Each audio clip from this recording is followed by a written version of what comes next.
ಸ್ನೇಹಿತರೆ ನಮಸ್ಕಾರ. ಬುಕ್ ಬ್ರಹ್ಮದ ಮುಖಾಮುಖಿ ಮಾತುಕತೆಗೆ ತಮಗೆಲ್ಲ ಆತ್ಮೀಯವಾದ ಸ್ವಾಗತವನ್ನು ಕೋರ್ತೇನೆ. ಇವತ್ತಿನ ಮಾತುಕತೆ ಒಂದು ವಿಶೇಷ ಸಂಚಿಕೆ ಇದು. ಇದರಲ್ಲಿ ಕನ್ನಡದ ಕುಮಾರವ್ಯಾಸನನ್ನು ಅಂದರೆ ಗದಗಿನ ನಾರಾಯಣಪ್ಪನನ್ನು ಇಂಗ್ಲೀಷ್ಗೆ ಕರೆದುಕೊಂಡು ಹೋದ ಇಬ್ಬರು ಮಹನೀಯರ ಜೊತೆಗೆ ನಾನು ಈ ಮಾತುಕತೆಯನ್ನು ನಡೆಸ್ತಾ ಇದ್ದೀನಿ.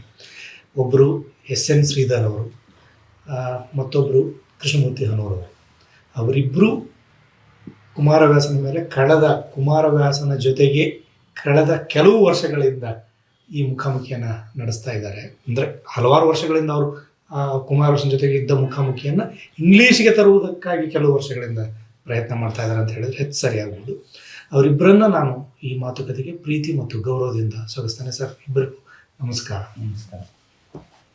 ಇವನು ಮಧ್ಯಕಾಲೀನ ಭಕ್ತ ಕವಿ ಅಂತ ಗೊತ್ತಿರುವವನು, ಪೊಯೆಟಿಕಲಿ ಭಾಳ ಶ್ರೀಮಂತವಾದವನು ಅಂತೆಲ್ಲ ಕನ್ನಡಿಗರಿಗೆ ಗೊತ್ತಿತ್ತು. ಕನ್ನಡೇತರ ಲೋಕಕ್ಕೆ ಯಾಕೆ ಹೋಗ್ಬೇಕಂತ ಅನ್ನಿಸ್ತು? ಈ ಸಂದರ್ಶನದಲ್ಲಿ ಭಾಗವಹಿಸೋದಕ್ಕೆ ನನಗೆ ಬಹಳ ಸಂತೋಷ. ನೀವು ಉತ್ತಮವಾದ ಮತ್ತು ಕಷ್ಟಕರವಾದ ಪ್ರಶ್ನೆಗಳನ್ನು ಕೇಳ್ತೀರಿ ಅಂತ ನನಗೆ ಗೊತ್ತು. ಏನು ನಾವು ತೋಚಿದ್ದನ್ನು ಹೇಳ್ತೀವಿ. ಯಾತಕ್ಕೆ ಕನ್ನಡದಿಂದ ಹೊರಗಿರೋರಿಗೆ, ಕರ್ನಾಟಕದಿಂದ ಹೊರಗಿರೋರಿಗೆ ಈ ಕುಮಾರವ್ಯಾಸ ಭಾರತನ ನಾವು ತಗೊಂಡು ಹೋಗಬೇಕು ಅಂತ ಅನ್ನೋದು ಬಹಳ ಮುಖ್ಯವಾದ ಪ್ರಶ್ನೆ. ಹಲವಾರು ಉತ್ತರಗಳು ಉಂಟು ಅದಕ್ಕೆ. ಒಂದು ಏನಂತಂದರೆ, ನಾವು ಈ ಕುಮಾರವ್ಯಾಸ ಭಾರತವನ್ನು ಕನ್ನಡ ಸಾಹಿತ್ಯದ ಮೇರು ಕೃತಿ ಅಂತ ಪರಿಗಣಿಸ್ತೀವಿ. ಪಂಪ ಭಾರತ ಮತ್ತು ಕುಮಾರವ್ಯಾಸ ಭಾರತ ವಚನಗಳು, ಪುರಂದರದಾಸರ ಕೃತಿಗಳು, ಹಾಗೆಯೇ ಬೇಕಾದಷ್ಟು ರನ್ನ ಇತ್ಯಾದಿ ಕಾವ್ಯಗಳು, ಅವುಗಳೆಲ್ಲನೂ ಕನ್ನಡದ ಸಾಹಿತ್ಯದ ಅತ್ಯುತ್ಕೃಷ್ಟವಾದಂತಹ ಕೃತಿಗಳು ಅಂತ ಪರಿಗಣಿಸ್ತೀವಿ. ಆದರೆ ಇದು ಕರ್ನಾಟಕದ ಹೊರಗೆ ಜನಗಳಿಗೆ ಗೊತ್ತಿಲ್ಲ. ನಾವು ಭಾರತೀಯ ಸಾಹಿತ್ಯ ಅಂತಂದಾಗ ಸಾಮಾನ್ಯವಾಗಿ ವ್ಯಾಸ, ವಾಲ್ಮೀಕಿ, ಕಾಳಿದಾಸ, ಭಾಸ, ಮಾಘ, ಬಾಣ ಆ ಥರದ್ದೆಲ್ಲ ಬಹುತೇಕ ಸಂಸ್ಕೃತಕ್ಕೆ ಸೇರಿದಂತೆ, ಅಥವಾ ಸಂಸ್ಕೃತೇತರವಾದ ಕಾವ್ಯ ಅಥವಾ ಸಾಹಿತ್ಯದ ಬಗ್ಗೆ ಮಾತಾಡಬೇಕು ಅಂತಂದರೆ ಬುದ್ಧನ ಧಮ್ಮಪದ ಆ ಥರದ್ದು ಪ್ರಾಕೃತದಲ್ಲಿ. ಇಲ್ಲದೆ ಇದ್ದರೆ ಈ ಆಧುನಿಕ ಕಾಲದ್ದು ಹೇಳಬೇಕು ಅಥವಾ ಮಧ್ಯಕಾಲದ್ದು ಹೇಳಬೇಕು ಅಂದರೆ ತುಳಸಿದಾಸ್ ಬಗ್ಗೆ ಜನಗಳಿಗೆ ಗೊತ್ತಿದೆ, ಕಬೀರ್ ಬಗ್ಗೆ ಗೊತ್ತಿದೆ. ಆಮೇಲೆ ಆಧುನಿಕ ಕಾಲದ್ದು ಹೇಳಬೇಕು ಅಂತಂದರೆ ಪ್ರೇಮ್ಚಂದ್, ಟ್ಯಾಗೋರು ಅಂಥವರು. ಕನ್ನಡದವರು ಅಂತಂದರೆ ಅನಂತಮೂರ್ತಿಯವರ ಸಂಸ್ಕಾರ ಈಚೆಗೆ ಪ್ರಸಿದ್ಧವಾಗಿದೆ. ಆದರೆ ನಮ್ಮ ಕನ್ನಡದಲ್ಲಿರುವ ಅಭಿಜಾತ ಸಾಹಿತ್ಯ, ಶಾಸ್ತ್ರೀಯ ಸಾಹಿತ್ಯ ಅಂತ ಏನು ಕರಿತೀವಿ, ಅದು ಅಲ್ಲದೆ ಅದರ ಅದ್ಭುತವಾದಂತಹ ಮೇರು ಕೃತಿಗಳು, ಅವುಗಳನ್ನು ಪರಿಗಣಿಸೋದೇ ಇಲ್ಲ. ಭಾರತೀಯ ಸಾಹಿತ್ಯ ಅಂತಂದರೆ ಜನಗಳಿಗೆ ಇವೆಲ್ಲ ಇದೆ ಅಂತ ಗೊತ್ತೇ ಇಲ್ಲ. ತಮಿಳಾದರೆ ಸ್ವಲ್ಪ ಸಂಗಮನ ಉಪಯೋಗಿಸ್ಕೋತಾರೆ, ಮರಾಠಿ ಆದರೆ ಜ್ಞಾನದೇವನ ಉಪಯೋಗಿಸ್ಕೋತಾರೆ. ಆದರೆ ಇವುಗಳು ಕನ್ನಡದ ಬಗ್ಗೆ ನಮ್ಮ ಮಧ್ಯಕಾಲದ್ದಾಗಲಿ ಅಥವಾ ಇದು ಹಳೆಗನ್ನಡದ್ದಾಗಲಿ ಏನು ಜನಗಳಿಗೆ ಅದರ ಪರಿಜ್ಞಾನವೇ ಇಲ್ಲ. ನಾವು ಯಾವುದನ್ನು ಮೇರುಕೃತಿ ಅಂತ, ಶಿರೋಮಣಿ ಅಂತ ಕರಿತೀವೋ ನಮ್ಮ ಸಾಹಿತ್ಯದ್ದು, ಅವುಗಳದ್ದೇನೆ ಜನಗಳಿಗೆ ಪರಿಚಯ ಇಲ್ಲ, ಬೇರೆ ಬಿಡಿ ಅದಾಮೇಲೆ. ಇದು ನನಗೆ ಒಂದು ಕಾನ್ಫರೆನ್ಸ್ ಅಟೆಂಡ್ ಮಾಡಿದಾಗ ಗೊತ್ತಾಯಿತು ಮಹಾಭಾರತದ ಬಗ್ಗೆ. ನೂರಾರು ಜನ ಮಹಾಭಾರತದ ಎಕ್ಸ್ಪರ್ಟ್ಸ್ ಇದ್ದರು, ಬೇರೆ ಬೇರೆ ಭಾಷೆಗಳಿಂದ ಬಂದವರು, ಬೇರೆ ಬೇರೆ ದೇಶಗಳಿಂದ ಬಂದವರು. ಅವರು ಕುಮಾರವ್ಯಾಸನ ಹೆಸರೇ ಕೇಳಿರಲಿಲ್ಲ. ಅದನ್ನು ನೋಡಿ ನನಗೆ, ನಾವು ಇಂಗ್ಲೀಷ್ ಕಲ್ತಿರೋರು ನಮಗೊಂದು ಹೊಣೆಗಾರಿಕೆ ಇರಬೇಕು. ಇಂಗ್ಲೀಷಿನ ಮೂಲಕ ನಾವು ಇಂತಹ ಉತ್ತಮವಾದ ಕೃತಿಗಳನ್ನು ಪ್ರಪಂಚಕ್ಕೆ ಮತ್ತು ಭಾರತಕ್ಕೆ, ಕರ್ನಾಟಕದ ಹೊರಗಿನ ಭಾರತಕ್ಕೆ ಮತ್ತು ಪ್ರಪಂಚಕ್ಕೆ ಇಂಟ್ರೊಡ್ಯೂಸ್ ಮಾಡಬೇಕು ಅಂತಂದ್ಬಿಟ್ಟು. ಅಷ್ಟೇ ಅಲ್ಲದೆ ನಮ್ಮದೇನೆ ಈಗಲೇ ಬೆಳೀತಾ ಇರುವಂಥ ಕನ್ನಡಿಗ ಹುಡುಗರಿಗೇನೆ ಕನ್ನಡ ಓದೋದಕ್ಕೆ ಬರಲ್ಲ ಎಷ್ಟೋ ಜನಗಳಿಗೆ, ಅಥವಾ ಓದಕ್ಕೆ ಬಂದ್ರೂ ಹಳೆಗನ್ನಡ ಅಥವಾ ನಡುಗನ್ನಡ ಓದೋದಕ್ಕೆ ಬರಲ್ಲ. ಅದರಿಂದ ಅವರು ಕೂಡ ಟ್ರಾನ್ಸ್ಲೇಷನ್ ಮೂಲಕನೇ ಓದಬೇಕಾಗತ್ತೆ. ಆದರೆ ಸದ್ಯಕ್ಕೆ ಇರುವ ಟ್ರಾನ್ಸ್ಲೇಷನ್ಸು ಅಷ್ಟು ಚೆನ್ನಾಗಿಲ್ಲ. ಅದ್ರ ಬಗ್ಗೆ ನಿಧಾನವಾಗಿ ಮಾತಾಡೋಣ. ಬಟ್ ಈ ಕಾರಣಕ್ಕಾಗಿ ಅಂದರೆ ನಮ್ಮ ಕರ್ನಾಟಕದಲ್ಲಿ ಇರುವಂತಹ ಅದ್ಭುತವಾದ ಸಾಹಿತ್ಯ ಬೇರೆಯವ್ರಿಗೂ ತಿಳಿಬೇಕು ಅನ್ನೋದು ಒಂದು ಮುಖ್ಯವಾದದ್ದು. ಸೊ ಕನ್ನಡ ವಿಶ್ವಮಾನ್ಯವಾದ ಭಾಷೆ ಆಗಬೇಕು, ಜಗತ್ತಿನಲ್ಲೆಲ್ಲ ಕನ್ನಡದ ಇದು ಶ್ರೀಮಂತಿಕೆ ತಿಳಿಬೇಕು ಅಂತೆಲ್ಲ ನಾವು ಅನ್ಕೋತೀವಿ. ಅದು ಹೇಗೆ ತಿಳಿಬೇಕು? ಭಾಷಾಂತರದ ಮೂಲಕ ಮಾತ್ರ ತಿಳಿಯೋದಕ್ಕೆ ಸಾಧ್ಯ. ಅದು ಯಾವ ಥರ ಭಾಷಾಂತರ ಆಗಬೇಕು? ಇಂಗ್ಲೀಷಿನ ಮೂಲಕನೇ ಆಗಬೇಕು, ಯಾಕೆಂದರೆ ಪ್ರಪಂಚದ ಅತ್ಯಂತ ಪ್ರತಿಷ್ಠಿತವಾದ ಭಾಷೆ ಇಂಗ್ಲೀಷ್ ಇವಾಗ. ಸೊ ಅದರ ಮೂಲಕ ನಾವು ಮಾಡಿದರೆ ಇಡೀ ಪ್ರಪಂಚಕ್ಕೆ ಗೊತ್ತಾಗತ್ತೆ ಅಂತ ಅಂದ್ಕೊಂಡು ನಾವು ಅದನ್ನು ಮಾಡೋದಕ್ಕೆ ಶುರು ಮಾಡಿದ್ವಿ. ಸರ್, ನಿಮಗೆ ಇದು ಮಾಡೋದಾದರೆ, ನಿಮಗೆ ಕೇಳೋದಾದರೆ ಏನಂತಂದರೆ, ಈಗ ಕೇಳು ಕವಿ ಅಲ್ವಾ ಅವನು, ಆ್ಯಕ್ಚುಲಿ ಕುಮಾರವ್ಯಾಸ. ಅವನನ್ನು ಇದು ಇಂಗ್ಲೀಷ್ನಲ್ಲಿ ಕೇಳಿಸಿಕೊಳ್ಳುವ ಹಾಗೆ ಮಾಡುವಾಗ ನಿಮ್ಮ ಸಹಾಯ ಯಾವ ರೀತಿ ಆಯ್ತು ಇದರಲ್ಲಿ ಅಂತ? ಒಂದು ಸ್ವಲ್ಪ ಒಂದು ಸಣ್ಣ ಪೂರ್ವಪೀಠಿಕೆ ಹಾಕ್ಬೋದು. ಖಂಡಿತ. ಶ್ರೀಧರ್ ಅವರು ಕುಮಾರವ್ಯಾಸ ಭಾರತವನ್ನು ಆಯ್ಕೆ ಮಾಡಿಕೊಂಡದ್ದು ಸರಿ ಅಂತ ಅನಿಸುತ್ತೆ. ಯಾಕೆ ಅಂತಂದರೆ ಅವನು ಇಡೀ ಕನ್ನಡ ಸಾಹಿತ್ಯವನ್ನು ಪ್ರತಿನಿಧಿಸ್ತಾನೆ. ಯಾಕೆ ಅಂತಂದರೆ ಪಂಪನ ಆದಮೇಲೆ ಬಂದವನು. ಅವನು ಬರೆದ ಮಹಾಭಾರತವನ್ನು ಅವನು ಬೇರೆ ರೀತಿಯಲ್ಲಿ ಬರೆದವನು. ಪಂಪನನ್ನು ನಾವೆಲ್ಲ ಭಾಳ ದೊಡ್ಡ ಕವಿ ಅಂತ ತೀರ್ಮಾನ ಮಾಡಿಬಿಟ್ಟಿದ್ದೀವಿ. ಅವನೆದುರಿಗೆ ನಿಂತು ಮಹಾಭಾರತವನ್ನು ಬರಿತಾ ಇದ್ದಾನೆ. ಹೌದು. ಅಷ್ಟೇ ಅಲ್ಲ, ಅವನನ್ನು ಆಮೂಲಾಗ್ರವಾಗಿ ಜೀರ್ಣ ಮಾಡ್ಕೊಂಡ್ಬಿಟ್ಟಿದ್ದಾನೆ. ನಾನು ಶ್ರೀಧರ್ ಅವ್ರಿಗೆ ಭಾಷಾಂತರ ಮಾಡುವ ಸಂದರ್ಭದಲ್ಲಿ ನೋಡಿ ಇಲ್ಲಿ ಪಂಪನ ಪ್ರಭಾವ ಇದೆ, ಹಾಗೆ ಹೀಗೆ ಅಂತ ಹೇಳ್ತಾನೆ ಇರ್ತೀನಿ ನಾನು. ಆಮೇಲೆ ಭಾಳ ಮುಖ್ಯವಾದದ್ದು ವಚನ ಚಳುವಳಿ ಅವನ ಮನಸ್ಸಿನಲ್ಲಿದೆ. ಇದೆ ಇದೆ ಇದೆ ಇದೆ ನೋಡಿ, ಅವನು ಶೈವ ಪಾರಮ್ಯವನ್ನು ಹೇಳ್ತಾನೆ, ವಿಷ್ಣು ಪಾರಮ್ಯವನ್ನು ಹೇಳ್ತಾನೆ, ಜೈನ ಪಾರಮ್ಯವನ್ನು ಹೇಳ್ತಾನೆ ಅವನು. ಹಾಗಾಗಿ ಅಂತಹ ಸಂಧಿ ಕಾಲದಲ್ಲಿ ಬಂದವನು ಅವನು. ಮತ್ತೆ ಆ ಕಾಲದಲ್ಲಿದ್ದ ಭಕ್ತಿ, ಸಾಮೂಹಿಕ ಭಕ್ತಿಯನ್ನು ಕೂಡ ಪ್ರತಿನಿಧಿಸ್ತಾನೆ. ಪ್ರತಿನಿಧಿಸೋದಂದ್ರೆ ಅವ್ರಿಗೆ ಬೇಕು ಅಂತಲ್ಲ, ತನಗೂ ಬೇಕು ಅನ್ನೋ ಹಾಗೆ ಭಕ್ತ ಕವಿ ಅವನು. ಜನಕ್ಕೂ ಬೇಕಿತ್ತದು. ಇವೆಲ್ಲವನ್ನು ಒಟ್ಟಿಗೆ ಏಕಕಾಲಕ್ಕೆ ಮಧ್ಯದಲ್ಲಿ ಬಂದವನು. ಈ ಕಡೆ 5 ಶತಮಾನ, ಆ ಕಡೆ 5 ಶತಮಾನ ಕನ್ನಡದ್ದು ಮಧ್ಯದಲ್ಲಿ ಬಂದವನು. ಅವನು ಇಡೀ ಕನ್ನಡ ಸಾಹಿತ್ಯ ಪರಂಪರೆಯನ್ನು ರೆಪ್ರೆಸೆಂಟ್ ಮಾಡ್ತಾನೆ ಅಂತ ಅನಿಸಿ ನನಗೆ ತುಂಬ ಸಂತೋಷ ಆಯಿತು. ಅವರು ಈ ಕವಿಯನ್ನು ಆಯ್ಕೆ ಮಾಡ್ಕೊಂಡಿದ್ದಾರೆ ಅಂತಂದರೆ, ಇದನ್ನು ಅವರು ಭಾಷಾಂತರ ಮಾಡ್ತಾರೆ ಅಂತ ಅನ್ನೋದಾದರೆ ಕನ್ನಡ ಸಾಹಿತ್ಯದ ಬಹುಪಾಲು ಸಂಗತಿಯನ್ನು ಹೇಳ್ಬಿಡ್ಬೋದೋ ಏನೋ ಒಂದು ಅದನ್ನು ಓದೋದ್ರ ಮೂಲಕ ಅಂತ ನನಗೆ ಸಂತೋಷ ಆಯಿತು. ಆಮೇಲೆ ಇನ್ನೊಂದು, ನಾನೊಂಚೂರು ಜಾನಪದ ಕ್ಷೇತ್ರದಲ್ಲಿ ಕೆಲಸ ಮಾಡಿದ್ದರಿಂದ ಅವನಲ್ಲಿ ಅಗಾಧವಾದ ಜಾನಪದ ಸಂಪತ್ತಿದೆ. ಅವನು ಜಾನಪದ ಕವಿ, ಅವನು ಜಾನಪದ ಕವಿ, ಅವನು ಸಾಮಾನ್ಯರ ಕವಿ. ಅದು ನಿಮಗೆ ಗೊತ್ತಿದೆ, ಜಂಗಮ ಜನಾರ್ದನ. ಅದು ನಾನೊಂಚೂರು ಕಲಿಬೋದಾ ಅಂತ ಇವರು ಭಾಷಾಂತರ ಮಾಡೋ ಸಂದರ್ಭದಲ್ಲಿ ನಾವು ಇಬ್ಬರು ಚರ್ಚೆ ಮಾಡ್ತಾ ಈ ಜಾನಪದ ಸತ್ವವನ್ನು ಕುರಿತು ಚರ್ಚೆ ಮಾಡ್ಬೋದಾ. ಆಮೇಲೆ ಆಗ್ತಾನೆ ವಚನಕಾರರು ಜಾನಪದ ಭಾಷೆಯನ್ನು ಬಳಸಿ ಜನಕ್ಕೆ ತಿಳುವಳಿಕೆಯನ್ನು ಹೇಳೋಗಿದ್ದಾರೆ, ಭಕ್ತಿಯನ್ನು ಕುರಿತು ಹೇಳೋಗಿದ್ದಾರೆ, ಒಂದು ಸಾಮಾಜಿಕ ಜೀವನ ಕ್ರಮವನ್ನು ಹೇಳೋಗಿದ್ದಾರೆ. ಅದನ್ನೆಲ್ಲ ಇವನು ಆಯ್ಕೆ ಮಾಡಿಕೊಂಡಿದ್ದಾನ ಅಂತ. ಯಾವುದರಲ್ಲಿ? ಸಂಸ್ಕೃತದಲ್ಲಲ್ಲ, ಸಂಸ್ಕೃತವನ್ನು ಬಳಸ್ತಾನೆ. ನಮ್ಮ ಚರ್ಚೆಯಲ್ಲಿ ಅದು ಕೂಡ ಬಂದಿದೆ. ಈ ಕಡೆ ಜಾನಪದದ ದಟ್ಟ ಪ್ರಭಾವ. ಕೋಳಿವಾಡದ ಕವಿ, ಅವನು ಬಳಸಿರೋದೇ ಕೋಳಿವಾಡದ ಭಾಷೆ. ಹಾಗಾಗಿ ಅದನ್ನೊಂಚೂರು ನಾವು ಚರ್ಚೆ ಮಾಡ್ತಾ ಇಂಥದ್ದೊಂದು ಕಾವ್ಯ, ಮಹಾಕಾವ್ಯವನ್ನು, ವ್ಯಾಸರು ರಚಿಸಿದ ಸಂಸ್ಕೃತ ಮಹಾಕಾವ್ಯವನ್ನು ಜಾನಪದದಲ್ಲಿ ಇವನು ಬರ್ಕೊಂಡು ಹೋಗಿದ್ದಾನೆ. ಅದನ್ನು ಲೋಕಕ್ಕೆ ಹೇಳೋದು ಒಳ್ಳೆಯದು ಏನು ಅಂತ. ಜನಪದವೇ ಆಗಿದೆ. ಅದು ನನಗೆ ಚೆನ್ನಾಗಿ ಗೊತ್ತಾಗುತ್ತೆ. ಅಕಸ್ಮಾತಾಗಿ ನಾನು ಸ್ವಲ್ಪ ಜಾನಪದ ಕ್ಷೇತ್ರದಲ್ಲಿ ಓಡಾಡೋದ್ರಿಂದ ಇವನು ಎಷ್ಟರ ಮಟ್ಟಿಗೆ ಜಾನಪದದಿಂದ ಇವನು ಪ್ರಭಾವಿತನಾಗಿದ್ದಾನೆ, ಎಲ್ಲೆಲ್ಲಿ ಹೆಂಗೆಲ್ಲ ಪದಗಳನ್ನು ಬಳಸ್ತಾನೆ ಅನ್ನೋದು ನಮ್ಮ ಚರ್ಚೆಯ ಸಂದರ್ಭದಲ್ಲಿ ಹೊರಕ್ಕೆ ಬರುತ್ತದು. ನನಗೆ ಗೊತ್ತಿಲ್ಲದೆ ಇದ್ದದ್ದು ಹೊರಕ್ಕೆ ಬರುತ್ತೆ. ಅವ್ರಿಗೂ ಕೂಡ ಭಾಷಾಂತರಕ್ಕೆ ಒಂದು ಸ್ವಲ್ಪ ಹೌದಲ್ವಾ, ಈ ಪದವನ್ನು ಹಿಂಗೆ ಹಾಕಿದ್ರೆ ಇಂಗ್ಲೀಷ್, ಯಾವುದೋ ಒಂದು ಪದ ಇಂಗ್ಲೀಷ್ನಲ್ಲಿ ಇರುತ್ತೆ, ತೆಗೆದುಬಿಟ್ಟು ಈ ಪದವನ್ನು ಜಾನಪದಕ್ಕೆ ಸಂಬಂಧಪಟ್ಟ ಈ ಪದವನ್ನು ಇಂಗ್ಲೀಷ್ನಲ್ಲಿ ಹಾಕಿದ್ರೆ ಸರಿ ಹೋಗುತ್ತಾ ಅಂತ ಯೋಚನೆ ಮಾಡೋಕ್ಕೆ ಅವಕಾಶ ಆಗ್ತಾ ಇದೆ. ಅದು ನನ್ನ ಈ ಭಾಷಾಂತರದ ನನ್ನ ಸಂತೋಷಕ್ಕೆ ಕಾರಣವಾದ ಸಂಗತಿ ಅದು. ಸರ್, ನನಗೆ ಸಣ್ಣ ಅಂದರೆ ಬೇಸಿಕ್ ಆದ ಇನ್ಫಾರ್ಮೇಷನ್ ಒಂದು ತಗೊಳ್ಬೇಕು ಅಂತ ಅಂದರೆ ಅದು ಮುಂದೆ ಚರ್ಚೆಗೆ ಮುಂದುವರಿಸಲಿ. ಒಟ್ಟು ಕಾವ್ಯ ಇತ್ತಲ್ಲ, ನಾರಾಯಣಪ್ಪನ ಗದಗಿನ ಭಾರತ ಅಥವಾ Kannada Bharat, what ever we call, ಅದರಲ್ಲಿ ಅದು ದೊಡ್ಡ ಕಾವ್ಯ, ಸುಮಾರು 25,000 ಪದ್ಯಗಳ ಎಲ್ಲ ಒಂದು 9,000 8,500 8,200ರಿಂದ 8,500. ನೀವು ಅದರ ಸ್ವರೂಪವನ್ನ ಮತ್ತು ಆಯ್ಕೆಗೆ ಮಾಡಿದ ಮಾನದಂಡ ಮತ್ತು ಅದನ್ನ ಹೇಗೆ ಅದನ್ನು ವಿಂಗಡಿಸಿಕೊಳ್ಳಲಾಯಿತು ಅದ್ರ ಬಗ್ಗೆ ಸ್ಥೂಲವಾದ ಒಂದು ಲೋಕ ಕಟ್ಟಿಕೊಡ್ಬೋದಾ? ಸಂತೋಷವಾಗಿ. ಮೊದಲನೇದಾಗಿ ಇದು 8,200ರಿಂದ 8,500 ಪದ್ಯದಷ್ಟು ವಿಸ್ತಾರವಾದಂತಹ ಕೃತಿ. ಅಷ್ಟು ವಿಸ್ತಾರವಾಗಿದ್ರೂ ಕೂಡ ಮಹಾಭಾರತದ ಕೇವಲ ಒಂದು ಅಂಶ ಮಾತ್ರ ಇದು.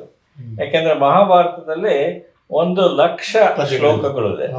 ಅದರಿಂದ ಅದನ್ನ ಇವನು ಈಗಾಗಲೇ ಬೇಕಾದಷ್ಟು ಕಂಡೆನ್ಸ್ ಮಾಡಿದ್ದಾನೆ, ಕಂಪ್ರೆಸ್ ಮಾಡಿದ್ದಾನೆ, ಸಂಕ್ಷೇಪಗೊಳಿಸಿ ಬರೆದಿದ್ದಾನೆ. ಸೊ ಅದನ್ನು ಕೂಡ 8,200 ಷಟ್ಪದಿಗಳು ಅಂತಂದರೆ ಒಂದೊಂದು ಪದ್ಯದಲ್ಲಿ 6 ಸಾಲುಗಳಿರುತ್ತಲ್ಲ. ಸೊ ಅಂದರೆ ಇವೊಂದು 8,200 ಅಂತಂದರೆ ಸುಮಾರು 50,000 ಸಾಲುಗಳಿದೆ. ಅಷ್ಟನ್ನು ಬರೆಯೋದು ಅಂತ, ಅಷ್ಟನ್ನು ಕೂಡ ಟ್ರಾನ್ಸ್ಲೇಟ್ ಮಾಡೋದು ಅಂತಂದ್ರೆ ಒಂದು ಹಿಮಾಲಯದಂತಹ ಸಾಂಸ್ಥಿಕ ಕೆಲಸ. ಸೊ ಅದು ಒಬ್ಬರ ಜೀವಮಾನದಲ್ಲೇ ಆಗತ್ತೋ ಇಲ್ಲೋ ಅಂತ ಅನ್ನೋದು ಕೂಡ ಒಂದು ಅನುಮಾನ. ಅಷ್ಟು ದೊಡ್ಡ ಕೆಲಸ ಅದು. ಅದಲ್ಲದೆ ಇಂಗ್ಲಿಷ್ನಂತ ಭಾಷೆಗೆ ಟ್ರಾನ್ಸ್ಲೇಟ್ ಮಾಡೋದು ಇನ್ನೂ ಕಷ್ಟ. ಸೊ ಅದರಿಂದ ನಾವೇನು ಅನ್ಕೊಂಡ್ವಿ ಅಂತಂದ್ರೆ, ಇದು ಒಂದು ನಿಮಿಷ ನೋಡಿದ್ವಿ ಇದನ್ನ ಕುಮಾರವ್ಯಾಸನ ಜನ ಹೇಗೆ ಓದ್ತಾರೆ ಅಂತಂದ್ಬಿಟ್ಟು, ಅಥವಾ ಹೇಗೆ ಆಸ್ವಾದಿಸ್ತಾರೆ ಅಂತಂದ್ಬಿಟ್ಟು, ಕನ್ನಡಿಗರೇನೆ. ಅದು ನೋಡಿದಾಗ ಜನ ಸಾಮಾನ್ಯವಾಗಿ ಮೊದಲನೇ ಪುಟದಿಂದ ಇದು ನೋಡಿ, ಇದು ಪೂರ್ತಿ ಪುಸ್ತಕ, ಇದು ಮಾಸ್ತಿ ಮತ್ತು ಕುವೆಂಪು ಅವರು ಎಡಿಟ್ ಮಾಡಿದ ಪುಸ್ತಕ. ಹನುಮಂತಯ್ಯನವರು 2 ರೂಪಾಯಿಗೆ ಸಾಧ್ಯಪಡಿಸಿದಂತಹ ಪುಸ್ತಕ ಇದು. ಸಾವಿರಾರು ಜನ ಕೊಂಡ್ಕೊಂಡಿದ್ದಾರೆ. ಸೊ ಇದರಲ್ಲಿ ಸುಮಾರು 600 ಚಿಲ್ಡ್ರನ್ 624 ಪುಟಗಳಿದೆ. ಪ್ರತಿಯೊಂದು ಪುಟದಲ್ಲೂ 2 ಕಾಲಮ್ ಇದೆ. ಅಂದ್ರೆ ಸುಮಾರು 1,200 ಚಿಲ್ಲರೆ ಪುಟಗಳಷ್ಟು ದೊಡ್ಡದು. ಅದನ್ನು ದಟ್ಟವಾಗಿ ಬರೆದಿದ್ದು. ಸೊ ಆದ್ರೆ ಯಾರನ್ನು ಮೊದಲಿಂದ ಕೊನೆವರೆಗೂ ಓದಲ್ಲ ಕೂತ್ಕೊಂಡು. ನಾವು ಕಾದಂಬರಿ ಓದ್ತೀವಲ್ಲ ಆ ಥರ. ಹೇಗೆ ಓದ್ತಾರೆ? ಓದೋದಕ್ಕಿಂತ ಕೇಳ್ತಾರೆ. ನೀವು ಹೇಳ್ದಂಗೆ ಇದು ಕೇಳು ಕಾವ್ಯ. ಕೇಳ್ತಾರೆ. ಹೇಗೆ ಕೇಳ್ತಾರೆ? ಒಂದೊಂದೇ ಎಪಿಸೋಡ್ಸ್ ಅಥವಾ ಪ್ರಸಂಗಗಳನ್ನು ತಗೊಂಡು ಕೇಳ್ತಾರೆ. ಉದಾಹರಣೆಗೆ ಪಾಂಡವ ಜನನ ಅಂತಂದ್ಬಿಟ್ಟು, ಕರ್ಣ ಹುಟ್ಟಿದ್ದು, ಅವರಿಗೆ ವರ ಸಿಕ್ಕಿದ್ದು ಕುಂತಿಗೆ, ಅದು ಇದು. ಅಭಿಮನ್ಯುವಿನ ಕಾಳಗ ಅಂತಂತೀವಿ. ಇಲ್ಲದೆ ಇದ್ರೆ ದ್ರೌಪದಿ ವಸ್ತ್ರಾಪಹರಣ ಅಂತಂತೀವಿ, ಕರ್ಣಭೇದ ಅಂತಂತೀವಿ, ಅಥವಾ ಕೃಷ್ಣ ಸಂಧಾನ ಅಂತಂತೀವಿ. ಹೀಗೇನೆ 100 ಶಿಶುಪಾಲ ವಧೆ ಅಂತಂತೀವಿ. ಆ ರೀತಿ ರಾಜಸೂಯದ್ದು, ಅದು ಇದು, ಅಥವಾ ಘೋಷಯಾತ್ರೆ ಪ್ರಸಂಗ, ಈ ಥರದ್ದು 100 ಇರುತ್ತಲ್ಲ. ದೂರ್ವಾಸ ಆತಿಥ್ಯ, ಆ ಥರ. ಸೊ ಒಂದೊಂದು ಪ್ರಸಂಗ ತಗೊಂಡು ಓದ್ತೀವಿ ನಾವು. ಎಲ್ಲಾನು ಓದಲ್ಲ ಅದರಲ್ಲಿ. ಆ ಒಂದು ಪ್ರಸಂಗ ಸಾಮಾನ್ಯವಾಗಿ ಗಮಕದ ಮೂಲಕ ಕೇಳ್ತೀವಿ ನಾವು. ಸೊ ಯಾರಾದರೂ ಹಾಡ್ತಾರೆ, ಜೊತೆಗೆ ಒಂದು ವ್ಯಾಖ್ಯಾನ ಇರುತ್ತೆ. ಸುಮಾರು ಒಂದು ಇಡೀ ಸಾಯಂಕಾಲ ಆಗ್ಬೋದು. ಸೊ ಒಂದು ಇಡೀ ಸಾಯಂಕಾಲ 1-2 ಗಂಟೆ ಹೊತ್ತು ಅಂತ ನಾನು. ಸೊ 2 ಗಂಟೆ ಅಥವಾ 2.5 ಗಂಟೆ ಅಂತಂದರೆ ಸುಮಾರು 20, 25, 30 ಷಟ್ಪದಿಗಳನ್ನು ಓದ್ಬೋದು ಅಷ್ಟೇ. ಆದರೆ ಇದಿಷ್ಟು ದೊಡ್ಡ ಕಾವ್ಯ ಅಂದರೆ ಪೂರ್ತಿ ಯಾರೂ ಓದಲ್ಲ ಅಂತ ಆಯ್ತು. ಅಂದರೆ ಸ್ಕಾಲರ್ಸ್ ಓದ್ತಾರೆ ಅಷ್ಟೇ. ವಿದ್ವಾಂಸಗಳು ಕೂತ್ಕೊಂಡು ಮೊದಲಿಂದ ಕೊನೆವರೆಗೂ ಓದ್ಬೋದು. ಅದರದ್ದು ಪ್ರತಿಯೊಂದು ಪದ್ಯನೂ ತಿಳಿದುಕೊಂಡಿರ್ಬೋದು. ಆದರೆ ಹೆಚ್ಚಾಗಿ ಜನ ಓದೋದು ಪ್ರಸಂಗಗಳಲ್ಲಿ. ಅದೊಂದು. ಎರಡನೇದಾಗಿ ಕುಮಾರವ್ಯಾಸ ಅದ್ಭುತವಾದ ಕವಿ ಅನ್ನೋದರಲ್ಲಿ ಅನುಮಾನವೇ ಇಲ್ಲ. ಆದರೆ ಅವನು ಕೂಡ ಎಷ್ಟೋ ಕಡೆ ಪುನರುಕ್ತಿ ಮಾಡಿದ್ದಾನೆ ಆಗತ್ತೆ. ಅಷ್ಟೇ ಅಲ್ಲದೆ ಒಂದು ವಿಷಯ ಅವನಿಗೆ ಸಿಕ್ಬಿಟ್ರೆ ಅವನಿಗೆ ಸಂತೋಷ ಆದರೆ ಅದನ್ನ ಹಿಂಜುತ್ತಾ ಹೋಗ್ತಾನ. ಸೊ ಒಂದು ಸ್ತೋತ್ರ ಮಾಡೋದಕ್ಕೆ ಶುರು ಮಾಡಿದ್ರೆ ಒಂದು 25, 30, 40 ಶ್ಲೋಕಗಳಲ್ಲಿ ಹೇಳ್ತಾ ಹೋಗ್ತಾನೆ. ಅಥವಾ ಕೃಷ್ಣನ ವರ್ಣಿಸ್ಬೇಕು, ಕೃಷ್ಣ ಬಂದ್ರಂತೂ ಅವನಿಗೆ ಎಲ್ಲಿಲ್ಲದ ಸಂಭ್ರಮ, ಕುಣಿದಾಡ್ಬಿಡ್ತಾನೆ.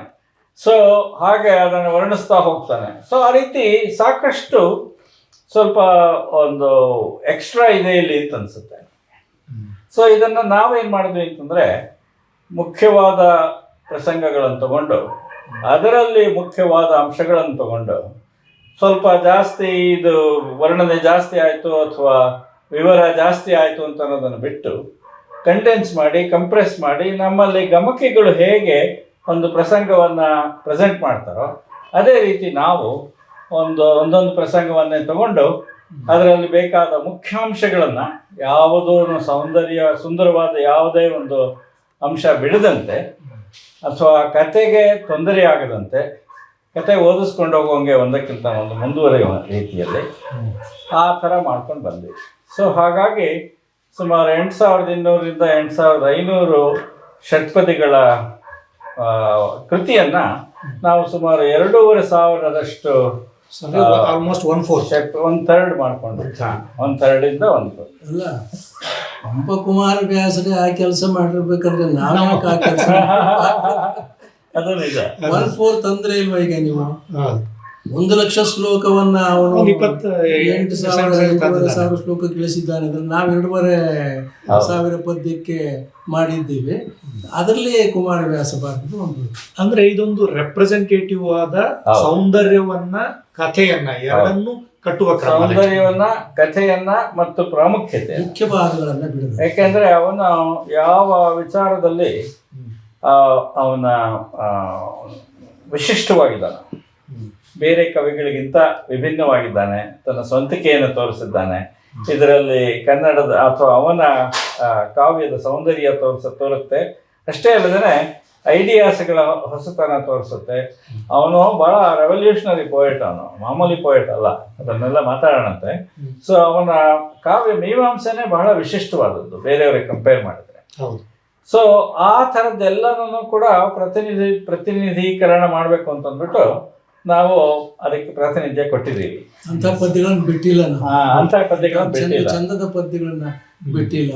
ಹಳ್ಳಿಯವರು ಯಾವ್ಯಾವ್ದನ್ನ ಇಷ್ಟಪಟ್ಟು ಓದ್ತಾರೋ ಅದನ್ನೆಲ್ಲ ಸೇರಿಸ್ಕೊಂಡು.